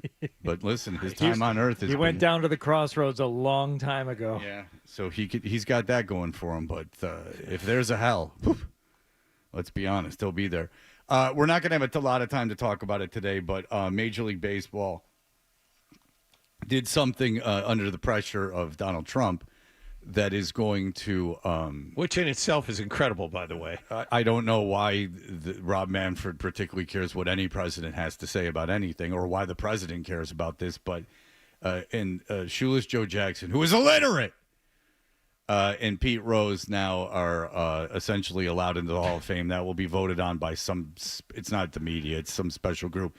And what it does is great, is that it says that if you gamble on the game, and therefore that it is believed that the game's outcomes are predictable and already they've been orchestrated, that means that the sport means nothing, because there's absolutely no reason to watch it. Now, let's go through the litany of things. Well, you're allowed to gamble on baseball now. Okay, well, we're not playing in it, and our gambling doesn't affect the outcome of the game. He only bet on the team to win. Okay, so he uses his closer for 2 innings. Okay, so he pushes his starter a little bit for longer than he normally was. He lets him go to 120 pitches instead of keeping him at 100. You realize everything that he does in a game to win a regular season game affects future games. So he's affecting the outcome of the game, even in a positive way, in a way that he normally wouldn't play it if he was playing for a full season. He's playing a regular season game like you would a playoff game. There's nothing that I've heard as an argument ever in this that justifies him not being punished. Again, drugs, fine. Off the field stuff, fine. None of that affects the future of the game. If you believe that the outcome of these games is predetermined, it ruins the sport. And I mean ruins it. I mean it's over. The teams are worthless. No one's watching it. It's the only thing where that can happen. You can have murderers, Aaron Hernandez. You can have people doing tons of drugs and ruining their lives, Josh Hamilton. You can have people doing steroids. Your sport booms. Yeah. All those things can happen, and it could positively in some ways affect your sport. Gambling on the game you're playing is the only thing that can bring a league down. And I don't know how hard it is for people to accept that. It's the one thing you can't do. You can go get drunk at a bar, but if you're a pilot, you can't. You have to stop drinking 8 hours before the flight. Like, you can drink on a plane, but I can drink on a plane. Isn't it hypocritical that the pilot can't drink? If there's any indication that the game isn't on the level, then people don't watch, and you don't have a sport anymore. Well, that leads me to the 1919 Chicago White Sox, who were the other people that got let in yesterday, because they're all dead also. 2 big rules in Major League Baseball. Don't gamble on games you participate in one way or another, and don't fix games. And now the commissioner is letting all those people who violated those 2 cardinal rules to be eligible for the Hall of Fame and to be enshrined and have people look at them and go, wow, to somehow be championed. Oh, but It's amazing. back then they got off scot-free. Oh no, they were like ostracized for the rest of their lives. Banned for life. Those guys tried desperately to get back in for the last 50 years of their lives and were told no. And when that story happened, it was like the biggest story. Like the biggest story ever in professional sports. So, congratulations to Manfred. You're letting a bunch of dead guys now be able to get into the Hall of Good Fame. for you for ruining a game I used to love when I was a kid. Well, Congratulations. It lends itself to the opportunity to. This is a no strikes rule. This is if you are managing or playing, you cannot bet on your own team. You have to be removed from the league. It's not debatable. There's a big sign outside Major League Baseball locker room saying, "Don't do this." It's the only thing, and I'll stop talking because it's the third time I've said it, but I want it to sink in. It's the only thing that can completely ruin your league. And that's it. And you're not getting over it. If someone finds out that games were fixed, even the NFL, if you found out NFL games were fixed and that a story came out that there was this conspiracy that the games were all, that's it. There's no more watching the NFL. You've predetermined all this. This is wrestling. I mean, Jay Stu and Joe Murray are still going. Mm-hmm. I mean, Andy Wong might start including football players on the walls of the Kowloon. But it becomes a different thing. No, it becomes just an entertainment. It's Yeah. just entertainment like anything else. It's a movie. And by the way, now's not the time, considering that live sports are about the only thing capturing everyone's attention in real time. That in this show. Boom. All right, we'll be right back. Chris Forsberg's here. We'll talk to him. There's some stuff with the Celtics going on. He wants to trade Brown. He told him to his face. All right, we'll be back in just a moment. Tuncher and Hardy, 98.5 The Sports Hub. All right, if you're...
as it leads to more favorable outcomes.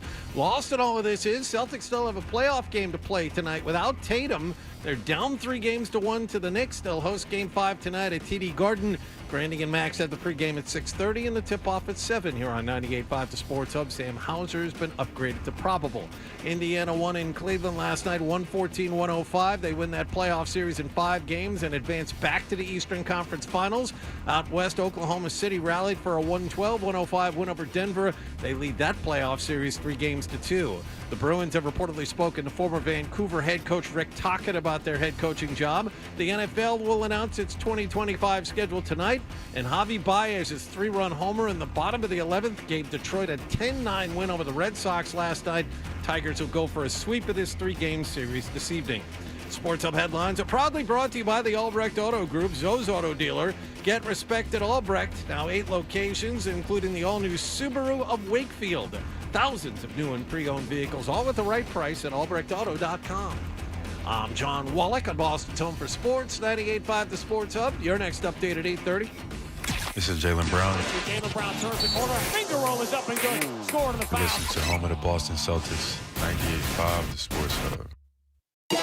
You said you wanted to hear more music in the morning. Never had to knock on wood, but I never had it yet. Oh, you said you didn't want to hear more music in the morning. Okay. Here's more Toucher and Hardy on the Sports Hub. Yeah, I think tonight is tough. I think everybody's kind of in... Sports Boston is here. Talking Green with Chris Forsberg is presented by the great Bentley University, where good business begins and leaders come to learn. Chris, obviously feel terrible for Jason Tatum. I really do. You got to go. The one thing I'll say is I'm glad if it was going to happen and happened in a game that he was playing as well. He was playing in, because he had a tough first couple games, and then it just add insult to injury. But the idea now that a kid in his prime that was looking to become the face of the league, that was looking to become one of the all-time greats, is now going to miss basically 2 seasons of basketball. It is very difficult, but let's start with the current state of the team. Because when we get macro, I get funky.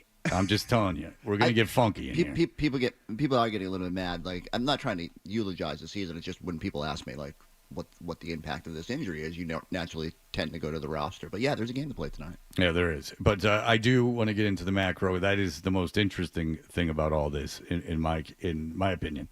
But let's talk about tonight. They're 4.5-point favorites. Without Tatum, chances of winning 3 games in a row. So, tough, right? It's tough to win 3 games in a row when you're playing a team with as much momentum as the Knicks have now, and to have to go on the road for 6 and all that. That being said, and I don't want to take anything away from the Knicks. They've earned it with the way they've played in the second half of these games, but even without Tatum, Celtics have enough talent to win, and I just can't write this team off. And I think you look at their record, 16-3 the last 2 seasons when they haven't had Tatum. They tend to move the basketball a little bit more, and Jaylen Brown has been great in those games, and it's a real opportunity for Jaylen here. The only thing that worries me is everyone's got their bumps and bruises, from Jaylen's knee to Kristaps' illness to Sam Hauser's ankle.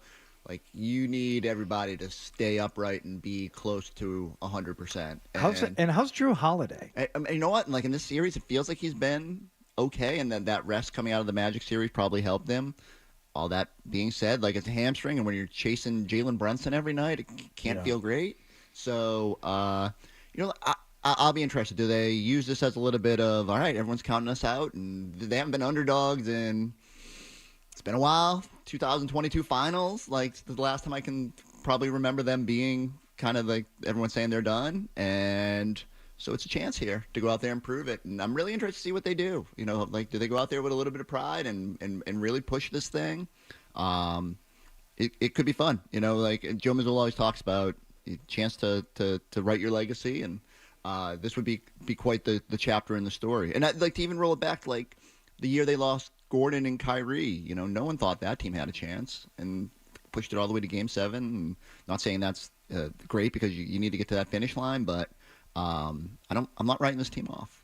Okay, what are the consequences of losing this series. Now, the things have changed, but they were down 3-1 with Tatum. I don't think they win that game if Tatum stays They would healthy. have lost anyway. It was gone. They would have lost. Okay, anyway. so the example I make, I don't have a feeling either way on this, just for the record, but the big talk was if the Knicks lost this series where they were big underdogs, Thibodeau might get. Well, chances are Thibodeau was getting fired. Yeah, more round one than this round, but I get you.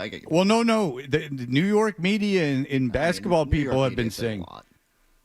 Right, Chris. They were I'm just fortunate saying, to get it's out being of Detroit. talked about. I'm just saying. Yeah, they were fortunate to beat Detroit, as we talked about, and they should. Well, the Celtics Detroit played should them have better beaten than them. Detroit's played them in some ways better than the Celtics. I would agree, but the Celtics picked away double-digit and leads neither in team 3 could- games. All right, Couldn't but even hit the finish line. But my point is this: is that there was talk. I don't know if it was going to happen or not, but there was talk if Thibodeau lost this series, he was going to get fired. Thereby, by transference, if you're the favorite in this series and you lose, that's a black mark on your record. Now you have 2. You lost to Miami. You did win that championship. That's great. Not the toughest thing, but you won that championship. Unreal. And then it's true. And then you lose. Pacers look pretty good right now. That was a tougher matchup than people think. Yeah, they swept them. And then you get the don't test me. You think you know more than me. I don't. You're trying to make a fool of me. I'm not. No, anyway, I'm just kidding. So, and then this year you lose in the second round. So you have that championship, which is great, sandwiched by those 2 things. But you say, Fred, but that's a championship. You're an idiot. Well, let's look at the last 10 championships. Milwaukee, championship coach, 2 seasons later gets fired. Denver, championship coach, 2 seasons later gets fired. Lakers, bubble cheap championship, but that coach gets fired. We're talking 3 coaches in the last 4 seasons that have won championships and then been fired. This isn't like an abstract concept. If they lose this series, obviously Missoula's not getting fired. Right. Does Missoula get to see this through until Tatum comes back, do you think? Is that a guarantee? Yeah, like the one thing is, I think in every aspect from Danny Ainge to Brad Stevens, the Celtics have always been patient, never overreacted in the moment to blips on the radar. Now, certainly there is no job security in coaching. At some point, it will come for Joe, just like, Brad decided it was time for him to go. It's whether you decided or they decided, no one stays forever. But I think you look at this, and when you step back at the end of it, whatever it finishes up, you'll take the 10,000-foot view and go, all right, you lost Tatum. There was a lot of injuries. You can explain away a little bit of it, but certainly, Joe needs to look at the end of these games, and it's fair the criticism of some of his strategies, the Mitchell Robinson fouls chief among them. You can question some of the lineup stuff and his use of timeouts. Yeah, like everything. And that's what happens. The hindsight is always 20/20. We always look Yeah, back but it's the playoffs, and 100%. This is the microscope, and this is what you get paid for. 100%. By the way, adjustments, everything. And I'm sure Joe will be the first to say that this will be an off season whenever it comes of reflection on what could he have done better to put this team in position to thrive. And so, but it would be super overreactionary to even consider why especially when you're going into such a weird year. No, you wouldn't do it this offseason. By the way, for the record, Mad Dogs thinks Mazzala is not a good coach. That Mazzala, I don't think he doesn't impress me. That Mazzala. I love him because every time I've made a mispronunciation or gotten something wrong, I just think Mad Dog makes millions and millions of dollars and does it more than me. Sure. And does it more than I do. Does it more? I love him so much, more than I do. You had something, Hardy. Ooh. Mike, we get it. Go ahead.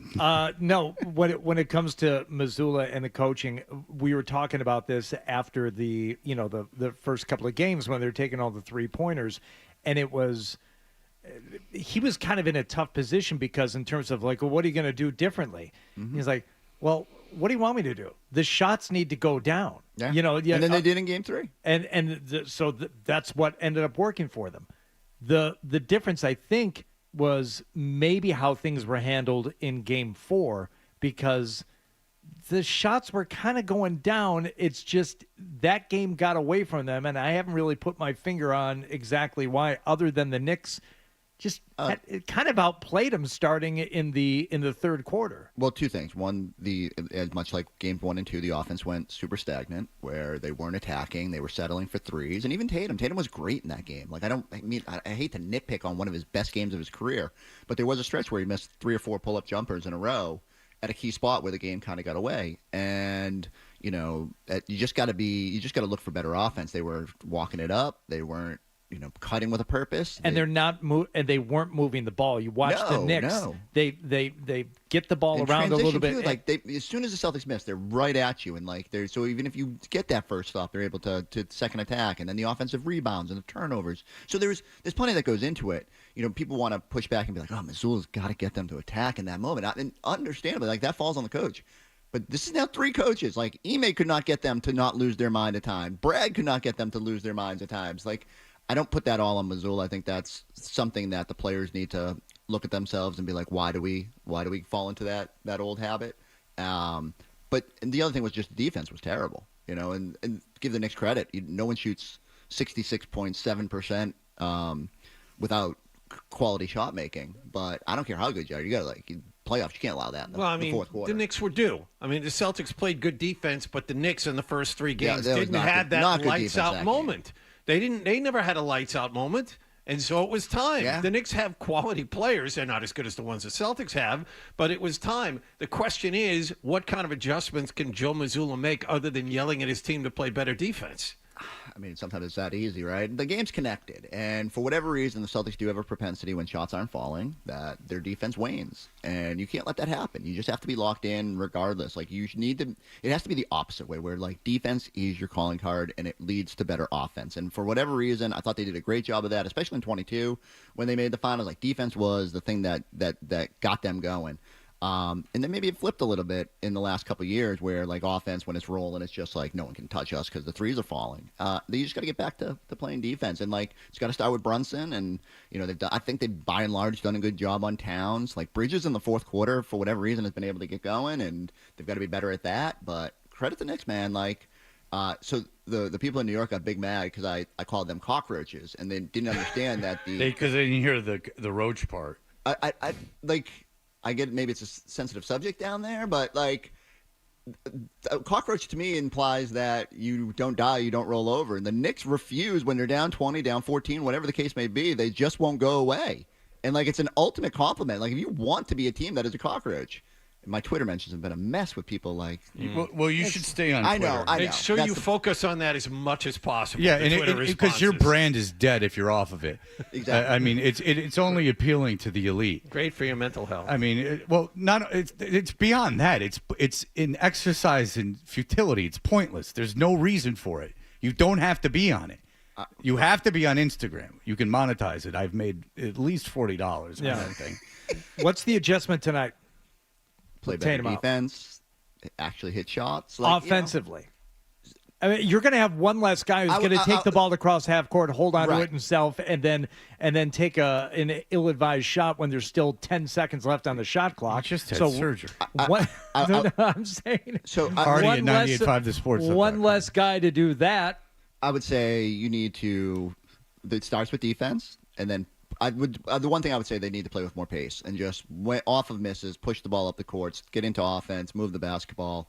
The assist numbers have been very good when Tatum has been out. The ball sticks a little bit less, which is understandable, right? He's ball dominant, and not that he doesn't pass the ball, but there are times where he'll dribble it and look for a shot, and they've just got to move it. You can't fault him when he came off of the performance he had the other night. So that works. It's However, part of the package. If that's what you're going to do, shouldn't you be getting a few on the misses, getting a few more offensive rebounds than they get, or is it just the Knicks are so much better at it? It doesn't matter. It just depends on the personnel that's out there. When Mitchell Robinson's out there, you're not gonna get the best offensive rebounder in the league. Yeah, but I'm saying you're not going to get an offensive while he's out there and waiting for a miss. There's opportunities again because of the space you create, you should be able to get that. But the Celtics, I'd love to go back and look at the numbers. They were probably better offensive rebounding team at the end of the year. A lot more Luke out there, and he was good at that.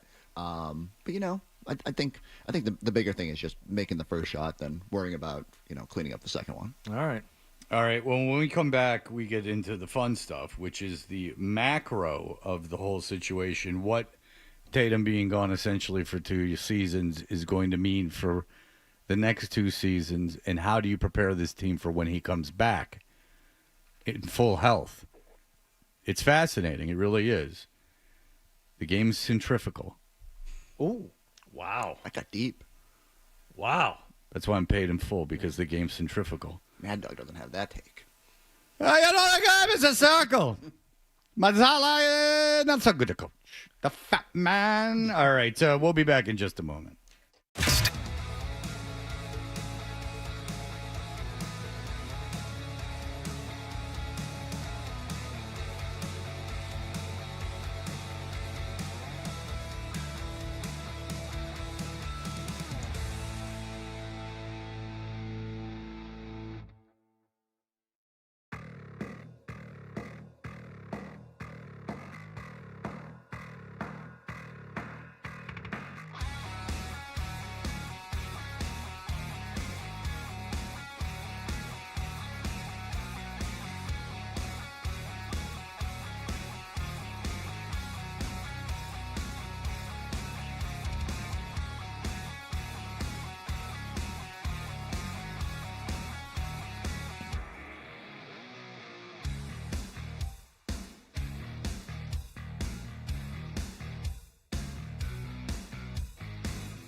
Moment, it all combusted from KP's mystery illness to Jalen's knee, and now this.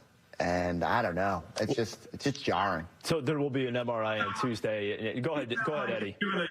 Yeah, he sounds like he's giving a eulogy. You understand, like, the challenge that's in front of you without your superstar just got exponentially more difficult, and it has ramifications for next season. I think it's fair in the moment to be like, damn. We understand that, but you come with a lot of energy, and you don't got the energy right now. We got to turn it the other way, man. You know what I mean? Shoulders slumped, head down. No, head got... Backstage at this festival. Did he have a funny hat? No, he was doing NERD, and he was great. But he had a mini fridge, and it was sponsored by someone, but I won't say, and because you can't say anything anymore. And he brought out a bag of weed, and when I say a bag of weed, it was sealed, but it was a two-hander. Like bigger than a gallon Ziploc freezer bag. It might have been a gallon Ziploc freezer bag. It might be. It was probably a gallon Ziploc freezer bag, very full. I mean, it was more than a pound, or it was a pound. Like, you know, I know pounds are compressed and they're in bricks, because when my friend's brothers bought them, it went, cut it open and started rolling around. And I rarely smoke weed, but I smoked with him. I smoked with Pharrell. He was a really nice guy. But then when he was in NERD, they played Rockstar at the beginning of the set. Then they played 3 songs, and then they played Rockstar again. You know why? They didn't have any other songs. I don't mind it. Play the hit. That's not the greatest song in the world, I'll tell you. Go back and revisit Rockstar. I don't think you'd enjoy it. All right, look. All right, Eddie House said that you should be more up, which take his advice. That's good advice. Yeah, with the shoulders slumped. My shoulders were probably slumped. You got to root for the team that you cover. First off, happy birthday, Eddie House. Today? That's today. That's yes. today. Yeah, maybe today you lay off Forsberg a little bit. No, that's okay.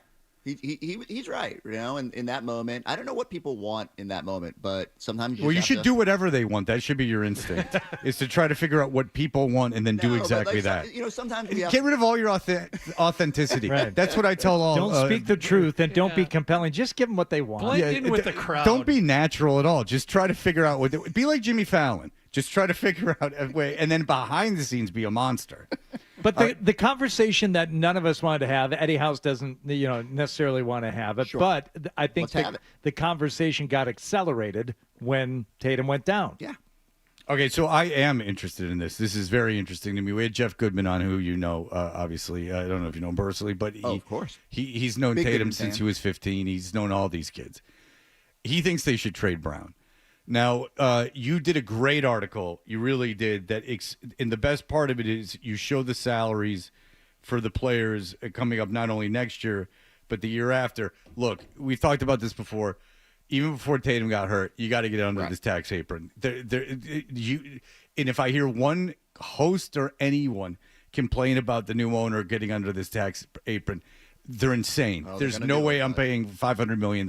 And can I just ask this like as a general way? Because the current salary cap in the NBA is something like $140 million. I think that's where it caps out for the first time. 154. Does anybody stay under that cap? I don't think you have to hit a certain threshold. I don't know what the. I have it all in front of me. There are about 5 or 6 teams. I have it all in front of me. Salary cap because of Chris's article. Salary cap is 154.6. Luxury tax is 187.9. The second apron is 207.8. Right now, the Celtics, as constructed for next year, are $227 million. Right, which is insanity. But I'm saying there is like a common theme where people spend up to and over the cap a little bit, but the penalties become incrementally and exponentially greater as you go higher. And to think that you would spend $500 million on a team when you're only required to be spending maybe $200 million, that's crazy. You also lose picks, and picks become less valuable. There's real. It's not just money. It's first round picks are frozen. You really get punished. Yeah. I wish to God baseball would do this. Well, we'll see what happens. When they don't play for 2 years, we'll see how that goes. About a year or so. But as it stands now, let's focus. I like that you did this. Let's focus on 26-27, and let's just say Tatum comes back full health the year after that. You got Tatum making 58.5, so that's there. That stays. You have Brown making 57.1, Holiday 34, Porzingis is off the books. Conceivably, he won't be here anyway. Derek White 30, and then you don't have any problems after that. So the idea is this, and Goodman said this, and the more I think about it, I tend to agree with him. It depends who the partner is. So as it stands now with Jaylen Brown, you're going to have to lose Porzingis and Holiday. That's probably the way they would do it. That makes you the worst kind of NBA team, a team that is like between the 6 to 10 range in the East. Maybe a little bit higher. Like in a vacuum, if you're Jalen and Derek and Peyton, like I still think you're in the mix. Like not a championship level, but you're better than the middle seeds in the East. Let's go 6 to 10. Maybe. I don't think it's a playing team. Okay, regardless, then whatever, 6 to 10. The overall whatever. point. Listen to his overall The overall point is this. Fine, 5 to 10. 5 to 9, 5 to 8, whatever you want, Chris. You're a middling team. The idea is you're not good enough to win. You're not bad enough to get a lottery pick. And you wind up with pick 17 for 3 years in a row. Right. And so if you are building a team for Jason Tatum to come back, and when he's fully healthy, the 27-28 season, what if you could trade Brown? Now you've lost $50 million off the books. You trade Brown, you trade Porzingis, you trade Holiday. And that's just financial. But say you trade him with San Antonio, who would trade for him because they're looking into Giannis. Brown's younger. You get the second pick this year. The second pick in the draft is Dylan Harper, who's the only other good kid in the draft besides Flagg. So you got him. He's under your control. Then the following year, you get into the lottery. If you happen to get any of the 4 to 5 top picks in that draft, you're getting a quality player. Next year's draft is loaded. So now you've got 2 good rookies, Tatum coming back, and money to spend. If you keep Brown, you have Brown and Pritchard and Tatum with not a lot of money to spend. Which route do you go? Chrissy Forsberg, go. Wow. So a lot to digest there. I see positives to both aspects. I think the one hole I'd punch in the just tank, get the best players, and see what happens is... It's not tanking. It's tanking. It's tanking. It's you don't have a chance to win a championship, and you need to get under an apron. It's more of a reality. But Fair. Go ahead. I don't like the term tanking. My worry would be how quickly are those rookies developing into players that are ready to win championships, and does it slot outside of Jason Tatum's window to be great? Okay, can I add, so that's a great point. But you have 2 kids that conceivably are contributing, playing, 15 to 20 minutes. But you have enough money and assets then to go out and get a 2 for Tatum. So then you have Tatum, a veteran 2, and then 2 first-round picks that are playing for you. I think there's a world where that is a potential championship roster. I think if I'm in Brad Stevens' shoes, I'm probably more likely to make deals for known commodities that are probably on the younger side. So like Houston would be a trading partner. For sure. I mean, I think everyone invariably says Houston and San Antonio because they've got, because they're going to do it. They need some veterans. Yeah. They have money. Like, there's a lot of advantageous reasons to look at those teams. Again, you take some of the risk out of the draft by taking the known commodity. Maybe the ceiling's not as high, but, certainly the floor is elevated. And, you put those players in the pipeline. I think the challenge is finding guys like Derek White, where younger-ish, maybe even younger than Derek was when they traded for him, and trying to put them in this system and give them that year next year and kind of figure this out and then crank things back up when Tatum's here. And, that's, to me, is the more agreeable path forward. It all comes down to what you can get for your assets. And so I don't think you can take anything off the table. I think you have to examine everything. But, to balance it out, I would say as much as I do think you have to invariably look at everybody, I'm also kind of intrigued to see if they decide to bring back Jaylen Brown and that's the path forward. What is it? How does he fare as the focal point? Now that he's the guy, So what's the benefit to not, that? Not just for a handful of games, or not just because Tatum's being He's doubled. the guy the He's entire the guy. year, and sometimes that takes a guy that has it in him and pushes him to another level. Now Tatum comes back, and you got two guys that are 1As, and it's like it could be real fun. So, or a problem. Certainly, there you can say that like all of a sudden it gets more difficult. Tatum comes back. Tatum, the idea of touches and who scores, but I don't know. We'll see how that plays itself out, and it all comes down to you're not going to get a lot. Porzingis will be an expiring next year.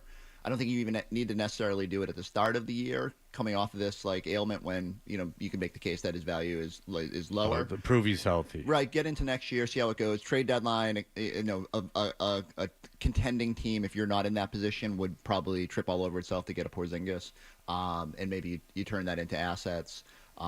Look, this is no fun. It's a lot more fun to be like they're bringing the band back and they're running for another title. And I get. Oh, it's pretty fun. It does add selfishly. It's better than if they lost in the second round and there was in terms of just conversation. Right. It's better than if they lost in the second round and you got the same feel for team. season ticket holders and people that It's awful. It's awful when Tatum went down. It's awful. Right. I feel terrible for the guy. I really do, and I feel bad for the season ticket holders. I do, but I do think if you trade Brown, I would like to go to games. If they trade Brown and get young talent, even if they trade with San Antonio and get Dylan Harper, I mean, you're watching. I don't mind watching a team with a plan develop when you know a Hall of Famer is coming back. A Hall of Famer in his prime is coming back. When you can see the end game, I guess it would make it a little bit easier. Like whereas you're not in. It's not a rudderless garbage tanker. And also, if you trade Brown, then if you don't trade Brown, you're in a purgatory. So I'm just waiting for Tatum to come back. Right. If I trade Brown, then I think it's fun for a Celtic fan. It's unfortunate. You'd rather get the championships and everything else. I'm not saying that, but given the reality, I think the excitement of we have a plan. Let's see this plan unfold. We're in real time. We have 2 years to see these pieces come together. And just wait until Jason Tatum, healthy in his prime, comes back and is an addition to this team. Yeah. That's exciting. It's like making a trade for Giannis right now. Right. Like that. It would be that kind of excitement. I just think that all options have to be on the table. I completely understand the conversation, and I don't know which way they're leaning. I think they understood. People keep saying, "Oh, does this Tatum injury change the way they would have approached the offseason?" I don't know. If they won a title, I think they would have been more inclined to bring back more pieces, right? You just want to keep this group together and ride it as long as you possibly can. Now maybe you have a little bit more motivation to explore something that a bridge you wouldn't have crossed, and knowing that Tatum isn't going to be out there, and that's just the reality of it. And I don't know. I've been a huge Jaylen Brown defender, and I hate that invariably when the conversation comes up, people are always like, "Oh, you can't. How dare you even think about trading him?" Again, it's GM malpractice not to explore all options. I don't even know if that's the best option based on what they could get. I just think it's something you have to explore, and maybe they come back and they're like, you know what? No, we want to see the Jays back together at the end of this, and then the challenge becomes moving the other pieces to make sure you shed enough salary. You're trading Brown because he is a good player, and he makes $50 million. That's why you're trading. You're not trading him because he sucks. You're not trading him because you don't think he's good. You trade him because he's good now, and he's getting paid just about as much money as anyone in the NBA. And by getting rid of it, and you're not going to win. You're not winning a championship with the team the way it's going to be constructed in the next 2 years. You're not. So it's almost a compliment to Brown. It's like, I'm going to move you somewhere you can win a championship because you can win right now, kid. You're good enough to win right now. Why sit here in purgatory? You're not going to win a championship to yourself. He knows that. That's why players orchestrate trades and want to play with each other. They know they can't win one on their own. What pieces do you want here when Tatum comes back? See, that's a conversation for the future and something I have faith Brad Stevens could handle. I don't know right now. I'd be comfortable getting the second pick in the draft and taking Dylan Harper and moving from there and trying to acquire more assets. I'd be more comfortable with that maybe than even trading with Houston and getting players that they have, because I'm not positive with that.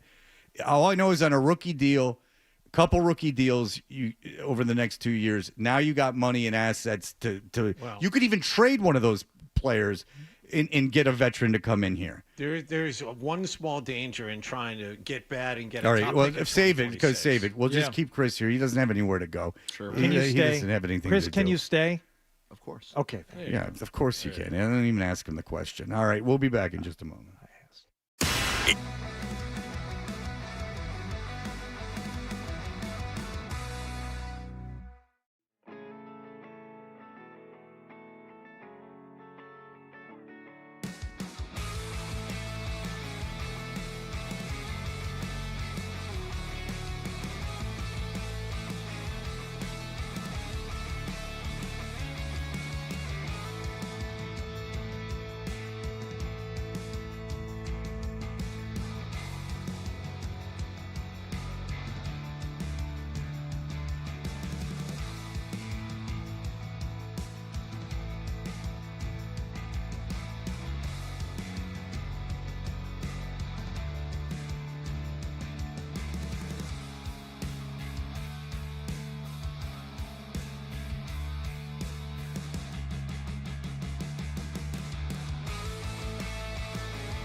have to spend $40. Cough it up, and let's get back to Toucher and Hart. Christopher Williams. It was in New Jack City, right? This is yes. in New Jack All City. right, let's not go so crazy. Oh, come on. I apologize.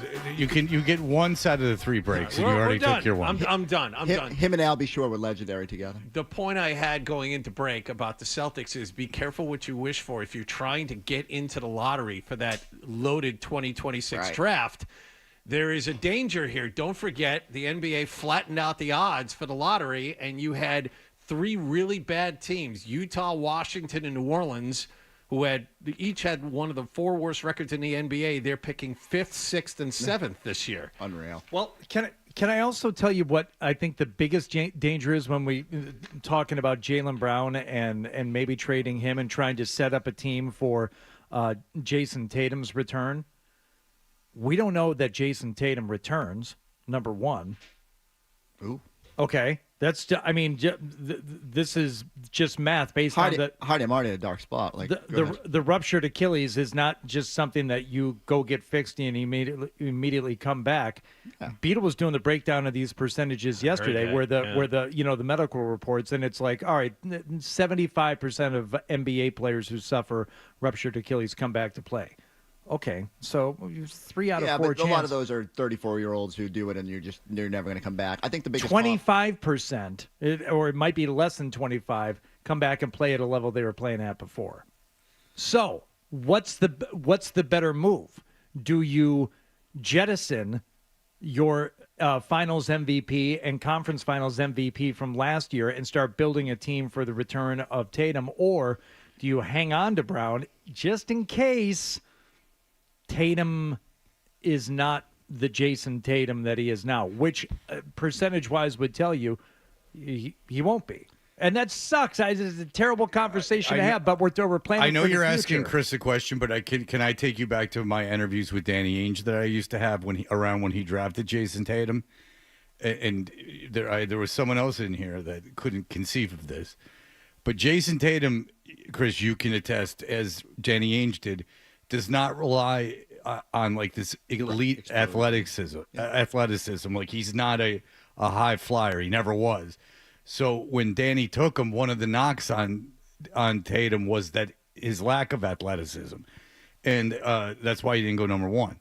And so long term, he should be. I think that's a benefit to him coming back in that he's not like super springy. That's like not his game. Doesn't rely on it. Yes. Right. And the closest comp is, so Durant did it, I believe, at 30. And so 3 years difference. He came back and he was pretty close to himself. The other thing he did was he took the time. You see some NFL running backs that come back in like 6 months, 9 months from this thing. They're not going to rush him. They're going to give him every opportunity to see this thing through and get back to a spot so that he is as close to Jason Tatum as he can be. And so, he's going to be able to make shots regardless of if this takes away 3% of his athletic ability or whatever, right? And, the frustrating part is that he's still at a level to go to, and he might still be able to get there. It might just be a little bit different. But this is one of the few times where, this injury doesn't worry me. I think Tatum's going to attack it the right way, and there won't be a drop-off. But I get your point. You do have to balance all that with, okay, if per chance he doesn't come back and he's or if it just takes a while to find it, would it be better to have the superstar? It's all part of the calculus. But in that calculus now you're bringing in that's a huge leap of faith to say, now he'll not only come back but there won't be a drop off. That's a huge leap of faith if we're having it in the same conversation as trading Jaylen Brown. Fair. That is fair, but I would argue that if you're playing percentages are pretty good that he's going to come back to a high level, given his age and the history of guys that have come back from this. I mean, just look at Aaron Rodgers last year. But he was running all over the place. Not on the guys that have come back. You have to, if you're going to play the percentage thing, you have to go to a much smaller sample size and look at guys who are his age and doing what he's doing, because the numbers would say differently, that he's not going to come back and play at the same level. Hardy, I'll say it again. Explain why is that? Based on the study of NBA players with ruptured Achilles that A, come back and play, number one, and B, come back and play at the same level. There's the study that Beetle was citing yesterday. But there's no study of elite superstar players. There's one guy, Kevin Durant, and they worked out pretty well. Klay Thompson. Right, but then Klay had a second injury, right? Or we came back from one injury. He had an and ACL and then an Achilles, I think. Yeah. Okay. And so, I mean, but he's playing. Oh yeah. After 2 major injuries, I mean, and he's not a kid anymore. Spring chicken. Well, Beetle is referencing studies done on NBA players with Achilles injuries. You got a 1A and you got a 1B. Your people, I think, are a little too eager to jettison the 1B with the just the belief that your 1A is going to come back and be what he is now after an injury that's going to sideline him for let's call it what it is, over a year. Well, Brown can't be a 1A. That's for sure. We don't know that. I think the chances of Tatum coming back from the Achilles injury are far, far, far greater than Jaylen Brown being the best player on a championship team. He was the best player on a championship team last year. He was surrounded by greatness. I'm talking about a guy who can be the guy on a team. I remember someone. He was last year. No, Hardy, that's not the way the team was set up. He played. He won the MVP of the finals. Yes, hey, he did. We might get the answer to this. And all those people that are so eager to jettison. Am I wrong? I don't know what you're laughing at. Well, I don't know if you're laughing at me or Fred. I'm laughing at you because you just love trying to poke Fred and prompt I'm not. response. I don't think he's trying to poke me. I think he's poking him. I think he's being honest. He believes that Brown, given his performance in the playoffs last year, has proven that he could be the best player on an NBA team. It gives me hope that he can be. Which is fair. Which yeah. I don't agree. I think Brown's a very good player. I don't think he's a killer. Can he do that without Tatum on the floor? I don't know. All fair points. I would just say, I will never put a ceiling on Jaylen Brown because every time I've thought he sort of reached the height of where he can get to, he finds a way to go beyond. And opportunities like this allow you to potentially show what you can do, and it starts tonight, and then we'll see what happens next season. And I think he could go off tonight. That's no question. I don't know if he can. And to be fair, I don't count dead cat bounce games. No, I know you don't. Yeah. I know you don't. No, and who am I to say that you're wrong? I disagree. That's the question. If he does it tonight, can he do it again in New York 2 days from now? Listen, forget about this series. Even it's like, can he do it for an entire year? Can he do it for a year? Can he do it for his career? For 8 more years. Right, exactly. That's the question. Caller number 10 to the you got to play those 82 games too. Caller number 10 to the contest line 617-931-0985. We'll score a pair of tickets to see Iggy Pop with the Sex Pistols and the Molotovs at the Stage at Suffolk Downs on Thursday, September 25th, courtesy of the Bowery Presents. Tickets on sale Friday at 10 a.m. Visit stage at SuffolkDowns.com. SuffolkDowns.com. Listen, Chris Forsberg, you're an angel, wrapped in a handsome man's body. And thank you for staying the extra time. Have fun tonight at the Garden. I'll try. Well, you will. And you know what? That crowd gets pretty rowdy. So try to survive. Nicholas will be out there tonight. Ooh. So we will have that for you. All right. We'll be back in just a moment. You're listening to Toucher and Hardy on the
drinks. Celtics got their expected news yesterday. Jason Tatum did indeed rupture his right Achilles tendon a couple of nights ago in New York. He underwent successful surgery yesterday.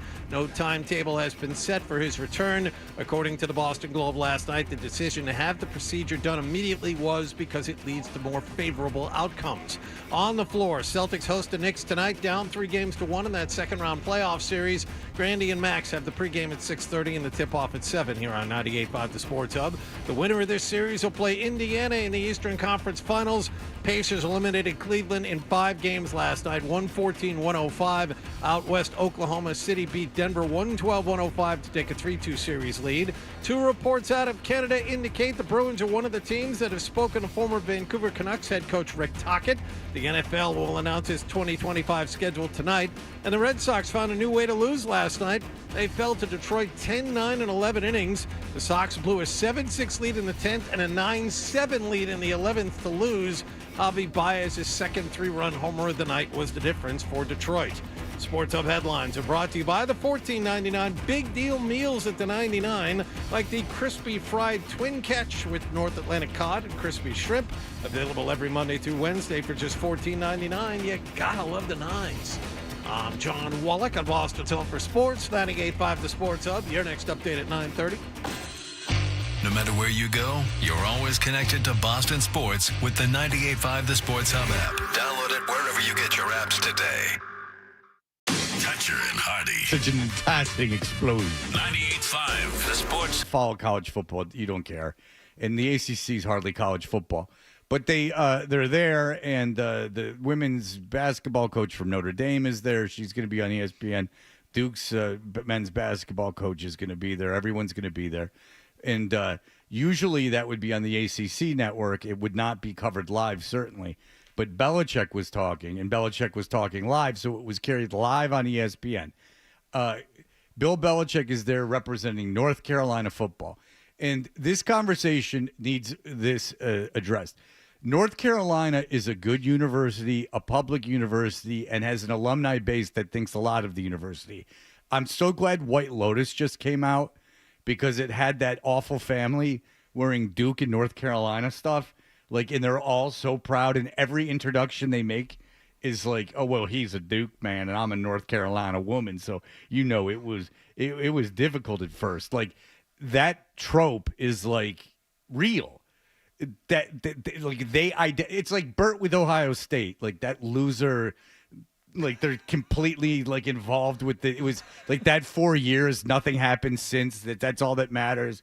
My family's secondary, that whole thing.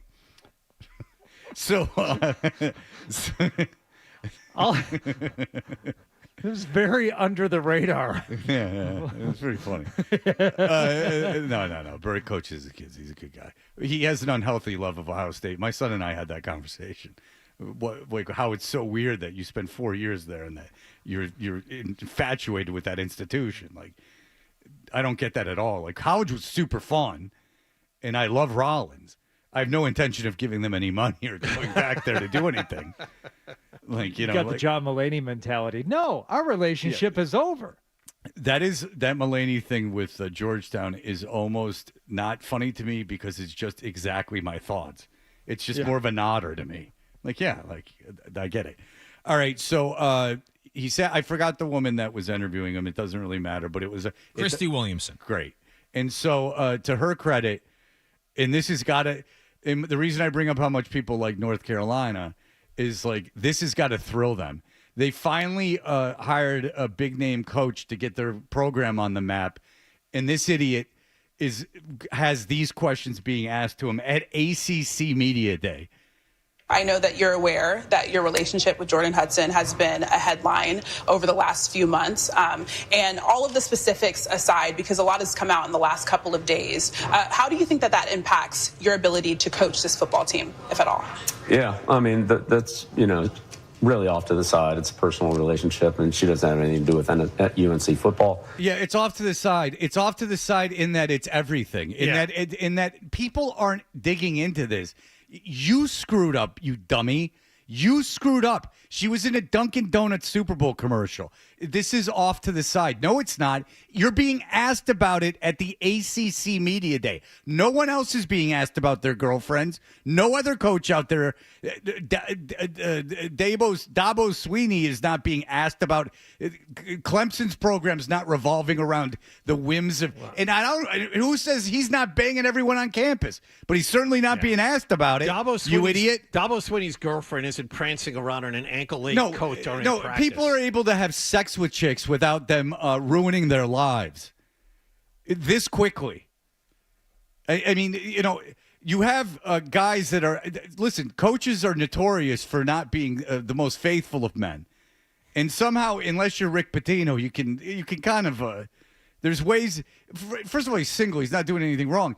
You could have sex with girls and have a relationship with them without it being asked to you at ACC Media Day. No one else was being asked about their girlfriend. And I bet you SEC Media Day and the Big Ten, no one's going to be asked about their girlfriend.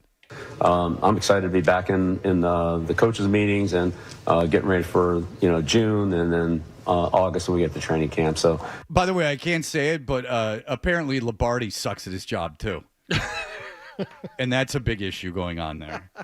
I didn't read that's off the record sources. Signing players that the coaches don't want. Yeah, popping players on people, on coaches. Like, let's put it this way: Belichick, his kids got other things to worry about just besides their dad being a lunatic. That program is as disorganized as you would think. According to people, I can't prove it, but that's just according to sources. June will be a big recruiting month for us, and then August we'll start to get ready for the season. And I know that you're not on social media and you don't read as. You are on social media, Bill. No, your but girlfriend's orchestrating photos of you for social media. You're on social media. It's not your name, maybe. No, he is on social media. But he doesn't follow it. That's what he said. He's like Mulaney says, media, oh, yeah, you call it interface. Oh, yeah, you don't know anything about it even though you're on it all the time. That's what we're supposed to believe. It's cute still. Read as much as everybody else has seen. But when it comes to having conversations with your players, have you been able to talk about any of those things and the specifics of what's going on off the field? Yeah, no, I talk to the players, and when we meet with them, when they come in to visit and so forth, sure. You talk about your girlfriend and how you caught her when she was a mermaid. The question is, do you talk about your presence on social media with your girlfriend? He does? When he talks to recruits, he sits them down. Does he put up a slideshow of him at the garden maze? Or him at the cider? Or him posing for Halloween with the pipe as the old ugly fisherman? Does he show him the Ring camera video of him walking around clumsily with his man boobs? Can't get you all the NIL money you want, but here's what you do. You carry some photographs of yourself and some memorabilia in the back seat. That way, when you go to a corn maze, you say, hey, instead of paying for this bag of apples, maybe I just give you a signed photo. Or maybe he walks into a house and the recruit has a sister who's like 21, and he goes, hey, you like old, gross men? Could I bang you? I'll give you all my money. Maybe that's what he does on the recruiting trail. Outside of 4 different properties. Yeah. You want some properties in Dorchester? I'll give you whatever you want. I'll pop you in any commercial they put me in. Want to meet Affleck and be in something with them? One control. Here's everything. Do you get off on ruining a man's legacy and his relationship with his adult children? Seriously, does he? Because if he met her when she was 19, does he walk into recruits' places and go, "You got a daughter I could bang? You got a daughter? You got a daughter that likes real old dudes? I could, because I'd gladly bang her." And then you can come sit next to me uncomfortably at a pageant that she wants to be in for some unknown reason because she's a lunatic. Because she wants to be Miss Maine USA for some unknown reason and is disappointed when she doesn't win. It's to help the fishermen. That's why she wants to she's right, because no one change. saves the world like Miss Maine USA. They have access to everything. You know, how about getting Bill to save the fishermen? How about getting Bill to use his millions to go save the fishermen? Because you don't get the security clearance that you get when you're Miss Maine USA. Then you're automatically like G13. Then you get the high-level meetings and the briefings each day. Right. Miss Maine USA, we have to say, or else Miss Maine gets upset. Thank you. Because they're not affiliated. These pageants are for dopes, total idiots, and they're run by fools, in my opinion. And how have those conversations gone? Yeah, great. Well, again, we want to make the players the best that they can be, provide them the best opportunity on and off the field, and that's what we're about at UNC, and that's what we're going to do the best for every single player and we you're have. setting the playbook on how to do the best off the field, you idiot. You moron.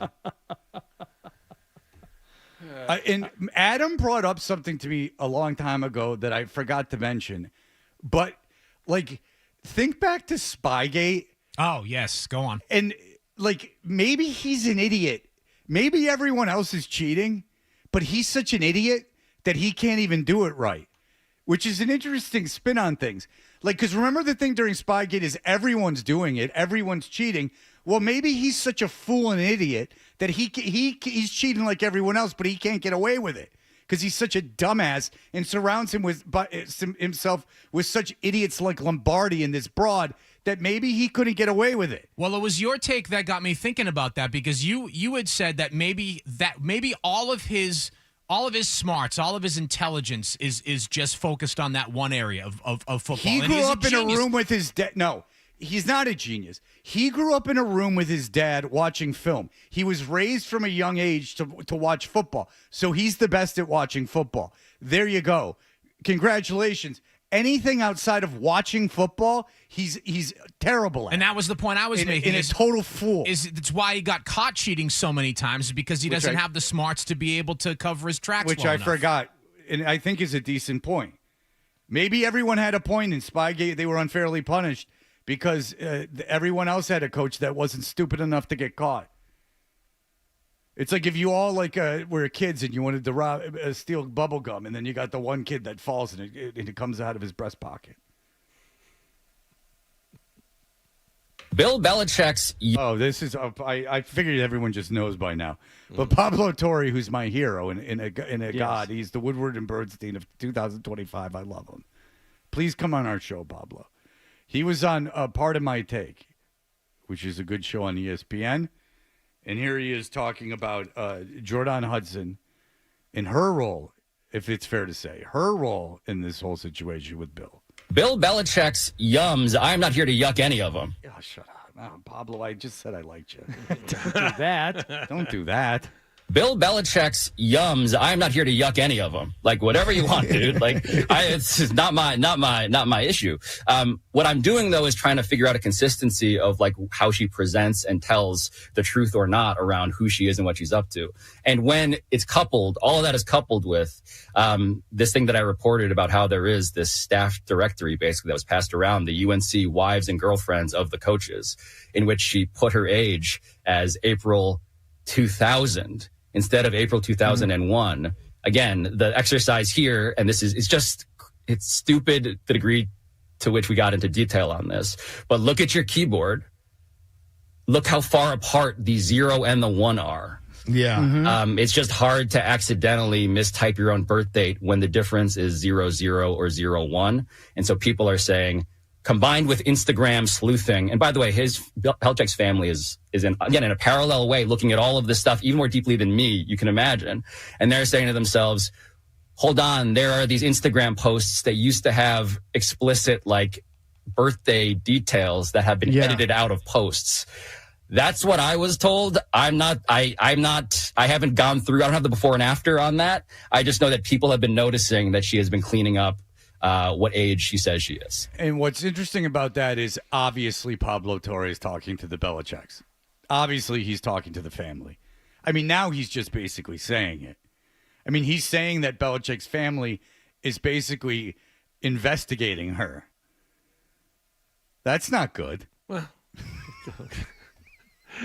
the question is it enough to separate Bill from this girl? I'm not convinced it is. If you are a genius, when you're 73, is your family having to investigate things that are going on to make sure that your life's not going to be ruined? No. God bless you if you're horny at 73 and you have the patience to want to bang someone who's you meet when they're 19. Which again, go out and talk to a 19-year-old girl today. If you're over 30, go out and talk to a 19-year-old girl today, and then go try to make it flirty, and see how you feel. So that's one thing. And so all of you are like, oh, Belichick's the man. I don't want to yuck his yum. Go talk to a 19-year-old girl today and flirt. Be real flirtatious with her and see how you feel afterwards. And especially if you're in your 70s, I encourage you to do that. I told my dad, I go, Dad, you're 82. I know that mom's not satisfying your sexual needs. Could you? But the age limit for you is 30. So he goes up to 30-year-olds and flirts with them if he can keep his balance. Belichick, the genius, has to have his family investigating his girlfriend. He's no genius, by the way, ladies and gentlemen. He had a father who was a coach, and he was dumb enough to have nothing else to do but sit with him and watch film. And so by proxy, he became good at football. I bet you he has an IQ below average, well below average. He's an idiot, a fool. And with no humility, and that's a sign of a lack of intelligence too. Like not being able to read the room, not being able to like go, okay, now's the time to like to present myself as a human and admit my flaws. He's never been. That's a sign of intelligence, by the way. Smart people do that. He's never been too concerned about what other people think until he's releasing statements after everything that comes out. He's so not concerned. That's changed. That's changed. Well, no, but he doesn't say that. No. He releases statements, but he can't sit down and talk like a human being. You know why? He's too much of a dope to realize he has to, and he's too stupid to do it. He don't know how to talk to someone. He's an idiot. He walked around thinking I'm the champion. Yeah. And the minute that went away, he's just another drooling fool in the corner. He should be he should be on stamps. Stamps? He should get some sort of aid, is all I'm saying. Oh. Food stamps. Gotcha. I think it's a by the way, now. he's one, but you don't think his kids want him to get an aide? Essentially, they hired a guy that used to work for the Bears to go take care of everything now. You don't think if they're investigating he's got one what's now. going on? He's got Jordan. She puts his socks on for him. And boy, is Jordan stupid. You got in the Dunkin' Donuts commercial. Leave well enough alone. Like, buy the properties, get in the Dunkin' commercial, keep your cute little photos on Instagram, but you're so stupid you couldn't even. You had to blow up a dumb interview. I'm going to be a book agent too. Be the book agent, but you're so dumb you couldn't even do that right. Look, PR people do a good job. It's not rocket science, okay? It's not rocket science. Crisis management is. And now that's what they're in. And they've realized maybe it's best she doesn't steer the ship in the crisis management. Good PR people don't. It's like when you cause a recession. You go like, I'm willfully causing a recession. It's like, I'm your PR person. I'm going to make it necessary we get a crisis management expert in. I'm so good at PR. I couldn't handle a CBS Sunday morning interview. Maji. I want to teach first grade, but I'm not so sure about this alphabet. That's where I get caught up. Let's mess up this interview, so we have to do 2 or 3 more to take the first one back. Yeah. You don't like doing interviews, so let's force you into a bunch of interviews where you have to talk about your personal life, including the dumb ACC thing that no one cares about. Let's sit you down with ESPN and ABC back-to-back days. No, but the university loves it. They don't have a problem with any of this. The university absolutely loves it press, because you're so great in Boston and North Carolina is so terrible that university is just so happy to have Belichick that he can do whatever he wants. The NFL, his Super Bowls are so important that the university doesn't care about anything at all except for that. He can just go and make a fool of everyone over there, and they like it plenty. Sure. He couldn't get the job at Navy, by the way. His stolen valor heroes. He couldn't get a job at Navy. Navy wouldn't hire him in any way, shape, or form. They wouldn't hire him. Idiot. That's why he didn't get an NFL job, is because he's too much of an idiot to sit through an interview anymore. All right. Well, that was fun. All right, we'll be back with your email.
the email bit.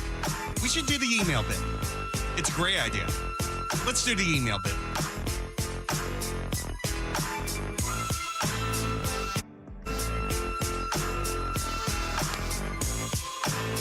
All right. If you would like to email the show, simply go to 985thesportshub.com. They have emails. And you can email our program director, Rick Radzik, too, and CC him because that shows that you're serious. And you can follow us on Twitter and Instagram at Toucher and Hardy. And then you can follow me, who has now hit the algorithm lottery and am now over 25,000 followers, at Fred Toucher. Exclusive content going up about every other week. Now, once that 25,000 mark hit, did Instagram just ask you for your bank and routing information so they could direct deposit funds into your account every day? Yes.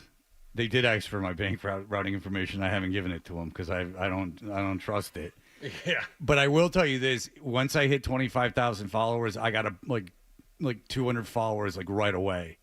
Because I think that there is Adam knows about it. I think there's some kind of algorithm that you get into. Yeah, that just becomes suggested for you. Yeah. Yeah, you hit those benchmarks and it does. It puts your content in front of other people. When I collaborate or it's anything from the show, that doesn't go into algorithms. But if I put anything up that's not us in this room, that for some reason is in everyone's algorithm.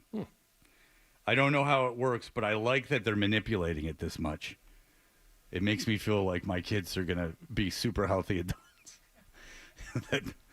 that they consume entertainment in 30-second shots. Because they're not on social media, to my knowledge. My son, they told him to make one for baseball. But to my knowledge, they're not on social media, to my knowledge.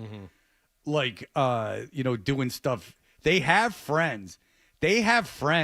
Both of my daughter's in 8th grade. She is girls with like 1,000 followers. Whoa. Right. Not Whoa. great. Not great. In my opinion. On Instagram? 8th grader has 1,000 followers. On Instagram? I don't want to get too in the weeds with this, but because the TikTok followers is crazy. No, Instagram. Whoa. I don't know who they are, but I've been shown. Okay. And I'm not. So to my knowledge, my kids don't do that. My issue is, and especially with my daughter, because I'm around her so much, is I demand that she consume long form entertainment. And that now can mean a sitcom, which used to be considered the cesspool of entertainment. I'm now thrilled if she'll sit through an episode of Jessie without looking at her phone. That's my fear. Is that the algorithm has such a control over you because it's the same people that did the odds for slot machines. It is the same people. They brought the same people in. Slot machines, as you know, Hardy, are designed in a way that it's not by accident. They're designed to hit at certain intervals to keep you interested. Sure. And so that is the exact same way that Instagram is, that you'll post it, it won't get anything, and you go, darn it. And then you'll post it, and it won't get anything, and you go, darn it. And then you post, and all of a sudden you get hundreds of likes, and you go, well. Let's try that again. So you try, and then it doesn't work, and you try it, and it doesn't work, and then you try it again, and then I got a bunch of likes. That's the way it works. So I do worry about them. In all seriousness, I do worry about my children. I worry about my son's ability to sit down and read a book in its totality. Good luck with that. Yeah, I don't even try. Problem. I make my daughter do it, but with my son, because he doesn't get home until so late at night, I've given up hope with that. All right, what do you got for emails? You tell me. Everyone seems to email you, John. Mostly Jaylen Brown trade possibilities and Pete Rose this morning. We have, I'll just give you one of them. Send Brown and something else to that idiot in Dallas for Cooper Flagg. Well, that's not happening. They're never going to trade. Dallas is not trading to Cooper Flagg. Dallas might have ended up in a better spot than they would have been had they have kept Doncic, which is absolutely outstanding. Another one here said Brown to Houston for the number 2 overall pick in this draft. They don't have. Houston doesn't have the number 2 overall pick in this draft. Not Houston. San Antonio. Yeah, sorry. you get the second pick in something else. You get a second pick in a young player, a second pick in a couple future picks. Once Houston whiffs on Giannis, I have another one here. Once Houston whiffs on Giannis, watch them trade for Jaylen Brown. A leader. We got an email here from Stefan. He says a show segment idea. Nick reads Fox in Socks, as I have speculated when Nick's beautiful wife reads to their 2-year-old. If Nick does sit down and gets enraptured in the story, and so, but I do think it would be almost cruel to have him read Fox in Socks. It's Go funny ahead. you brought that up. He actually mentioned earlier in the show here in the control room that he's like, oh, I forgot. I actually recorded myself reading to young Luigi a while ago and sent the audio, and we'd never done anything with it. He sent it to me, and I think maybe I asked him about the next day. I'm like, why'd you send me audio of you reading a book to your kid? I didn't know. It's adorable. Yeah. Jared, it's more people. That's why I'm not on Facebook anymore. Let's go to Chris. He might be being sarcastic, but even so, Chris, go ahead. Fred, the news, this Belichick thing, you are so right. He is so dumb. And the only thing we're missing from your analysis, we need Lombardi. We need this reporter in North Carolina to get on Lombardi, too, who's like that Belichick let Brady go. I've been on this ever since he let Brady go, how stupid he was then and how obviously. Well, in his book. Lombardi. Well, I can tell you two things. Oh, my goodness. Let me tell you two things. A, don't worry, Lombardi's making plenty of mistakes, I'm told. This is unbelievable. I'm told that it's a circus, and not just because of Jordan. Like I've been told that Lombardi is a big liability. That's the dumbest. I swear to God, narrative. I've been told that. And if that's correct information or not, who's to say?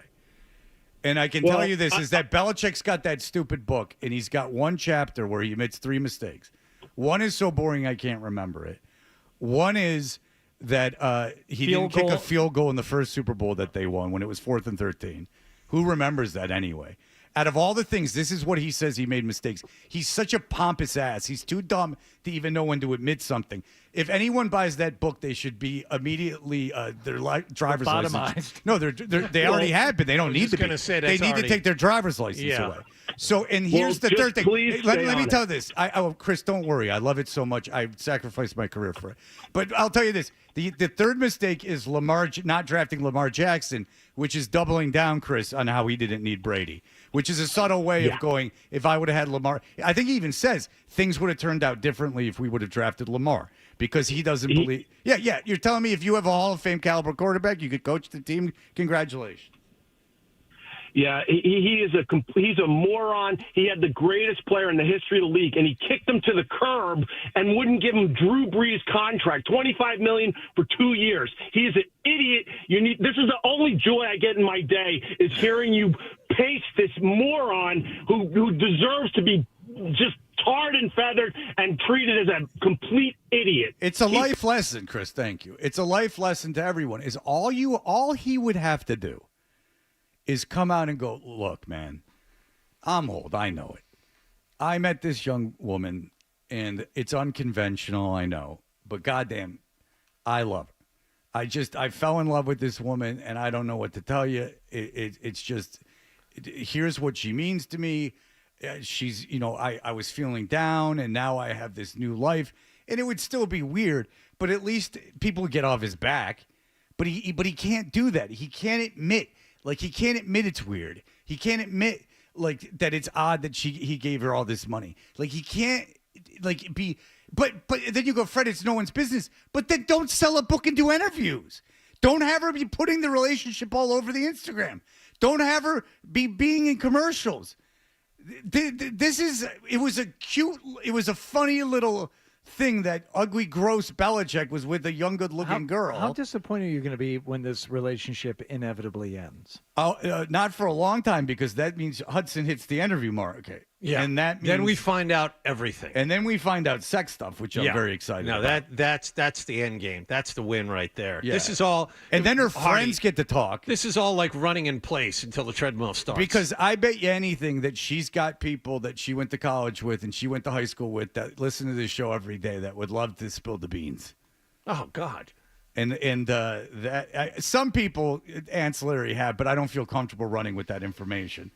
But once this is over, no, we'll find out exactly how they met. We'll find out exactly what he is like behind closed doors. how Bill in his at bed. 68 picked up a 19-year-old girl. Yeah. We'll find out all of it. The one thing that I've gotten from this woman who's, I got to go back and double check. It was either her father or her uncle went to college with Bill, and it's uncle. Every time my uncle sees him on TV, he brings up that he went to school with him, and he's got another dumb boy story. So the guy basically went. I got that email too. This girl's dad went to school with Belichick, Same graduating class, and thought Belichick was an idiot while they were at school together, which is no surprise to me. You're a hero during Deflategate. That maybe Deflategate doesn't happen if he's got half a brain. Doesn't happen to other teams. They certainly had a lot of controversy for a team with a genius as a coach. Adam opened my eyes to that. Maybe every team is cheating, just like everyone screamed and yelled and jumped up and down about. But maybe they don't have a moron as a coach. No, it's because the NFL was out to get him. Yeah. Roger Goodell The was last out to thing get they him. wanted to is have Brady win Super Bowls because it was horrible for the league. The league was in steep decline while that was all happening. Of course. That's the last thing they wanted. They wanted markets like Arizona to win. That's what they wanted. They couldn't get enough of the Arizona Cardinals winning. That's the plan. No, you had a fool. And then they probably went to him. They burned the tapes, so they probably went to him and went, "You can you imagine the meeting with Goodell? You idiot. You fool. You idiot. Like why? How could we don't want to bust you? Like, why are you making this happen? Why are you putting this in my lap? Deflategate. You idiot. You have these guys texting each other stuff. You got guys throwing away phones. You can't even keep that together, stupid. You think Goodell wanted to do any of that? Do you think he wanted to, do you really think, honestly, Goodell wanted to handle Spygate or Deflategate? No, they forced their hand out of it because they forced their hand with their idiocy. All right. Very good. Okay. Thank you. I like this a lot. All right. I know you do. You don't like it anymore? I'm hitting my saturation. You're running out of steam? Okay. I've caught my limit on this. Fair enough. We can take a break from it. All right. Here are the headlines. Essential Sports Hub headline presented by Celsius Energy Drinks. Celtics officially announced yesterday Jason Tatum underwent surgery for a ruptured right Achilles tendon in New York. The procedure was a success. There's no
on the pulse, Fred.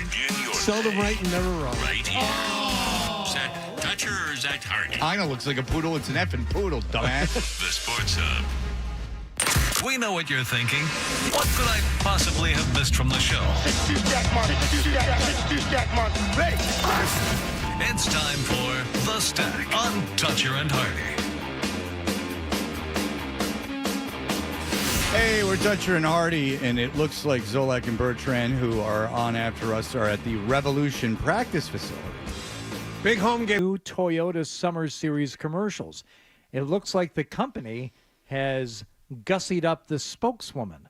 Her new form-fitting black pants showing us some curves that maybe make her more of a Wallach-type woman. I agree. Have you seen, did you watch the video? I have not watched the video. I've seen the still shot. Fred, what do you think? Is that worthy of a Wallach smothering fantasy? Can I just say something, not the white knight for anyone? I feel sorry for women. If this is a conversation with this chick that we're having, that's about as normal looking a woman as can be. And do you think within that is so? I don't think that she's even worth a conversation, especially in the world that we live in now. Oh, come on. Come on. She looks like someone that would be your kid's soccer game, and I think that's the whole point of casting her. See, I don't look at her even like as someone like a sexual object at all. And this is someone who discovered things about themselves watching Golden Girls. Yeah, this is someone that Blanche's seduction of a college student made me go over the top. One thing that I thought of you yesterday. I heard, I think it was John Mulaney talking about the mansion that Tony Montana lives in at the end of Scarface. He's like, that mansion, he said, it looks like something Blanche from the Golden Girls would buy if she won the lottery. That is. But you know what? It's about as accurate as could be. Having grown up around people not dissimilar to Tony Montana. They have very Trumpian taste. I will tell you this, John. Here's an exercise for you. If you would like to know, and it's a kind of interesting pop culture sociological exercise. Go today at your leisure and watch pornography from 1995. Okay. Okay? Yep. Like vivid, like mainstream stuff. Okay. Yeah, sure. Do some digging. Like a Chasey Lane, that Stacey Valentine, that era. And then go and watch the porn of today. Mm-hmm. And look at, because Vivid, those girls were super hot. Like they were like stars. Like they were treated like, the movies had plots and they were shot back. Yeah, Jill Kelly, sure. Yeah. Oh, you know the drill. Yeah. And now then look at the porn stars of today. Okay. The production values are very, very low, but that's not the point. The point is how much the ideal female figure has changed. Now, it hasn't changed for me. I'm stuck in 1995. Mm-hmm. I want 1995. That's what I want. I don't want today. Nothing wrong with that. No. But I like a greater breast to buttock ratio. That's just my personal preference. Mm-hmm. I don't care how you got the breasts either. Faker the better. I don't care. But now it's the opposite. It is a bigger butt to boob ratio. Okay. Is what is the ideal. Okay, I will take a look. There's a Brockmire, first episode, season 2, where he discusses this very trend. But your leisure, I'm not asking that you do anything. This is like a Pete Townsend thing, only legal. You go on the internet for research and find any 1995, like real porn, not like some garbage gonzo thing. I'm a nice man. And then look at and then this is kids entertainment actually. Then the song. Then look at a mainstream, quote unquote mainstream porno of today, and just look at how much you might have to watch a few. Sure. You don't have to watch them all the way through, but the ideal feminine body, the ideal female body, because these are made for men. I'm not saying any women should strive for these bodies. But in terms of if you go by pornography as a men's ideal woman, the shape of her has changed dramatically. And I believe it's the Kardashians that have been the forefront of this. I think Kardashians have changed culture in a way that Marilyn Monroe changed the culture. Kaboom. Yeah, let's leave on that. That's Marilyn Monroe begat James Mansfield. You know what I'm talking about. Kaboom! I'm talking about boobies. Now, the Kardashians, I'm talking about fump. Fannies. Large ones. Right. Dig? Dumpers. Turd cutters. You got it? You Mud catch me, flaps. you catch me, Jack? I like Hardy's version better. But stop watching Toyota commercials like that. Seriously. That wasn't me. No, I know, not you. The guy who emailed you. Yeah. There's internet now. I was a kid watching TV. I had no internet. I didn't have access to pornography. I needed anything. And by the way, I watched Keanu Tom in that far more than any commercial. We all did that. What woman wouldn't be beyond flattered if she knew that just her mere appearance would send John Wallach into a tizzy? It's specifically focusing on a body part that it's a ridiculous notion. That's the problem that I have. But then again, it's not the first time I've had the white knight for women. Thank God for you. I was girl power. Sounds like someone's angling for a deal on a Toyota. Since your lips to God's ears. I'll tell you this. I was girl power before the Spice Girls. In fact, I think they kind of stole it from me. All right, that'll do it for me. I'm gone. I don't know about you two. Yeah, well, I'm glad you said that. Wallach and I are going to stick around for a little while. Please do. I know you want to get in on that Revolutions practice action. All right.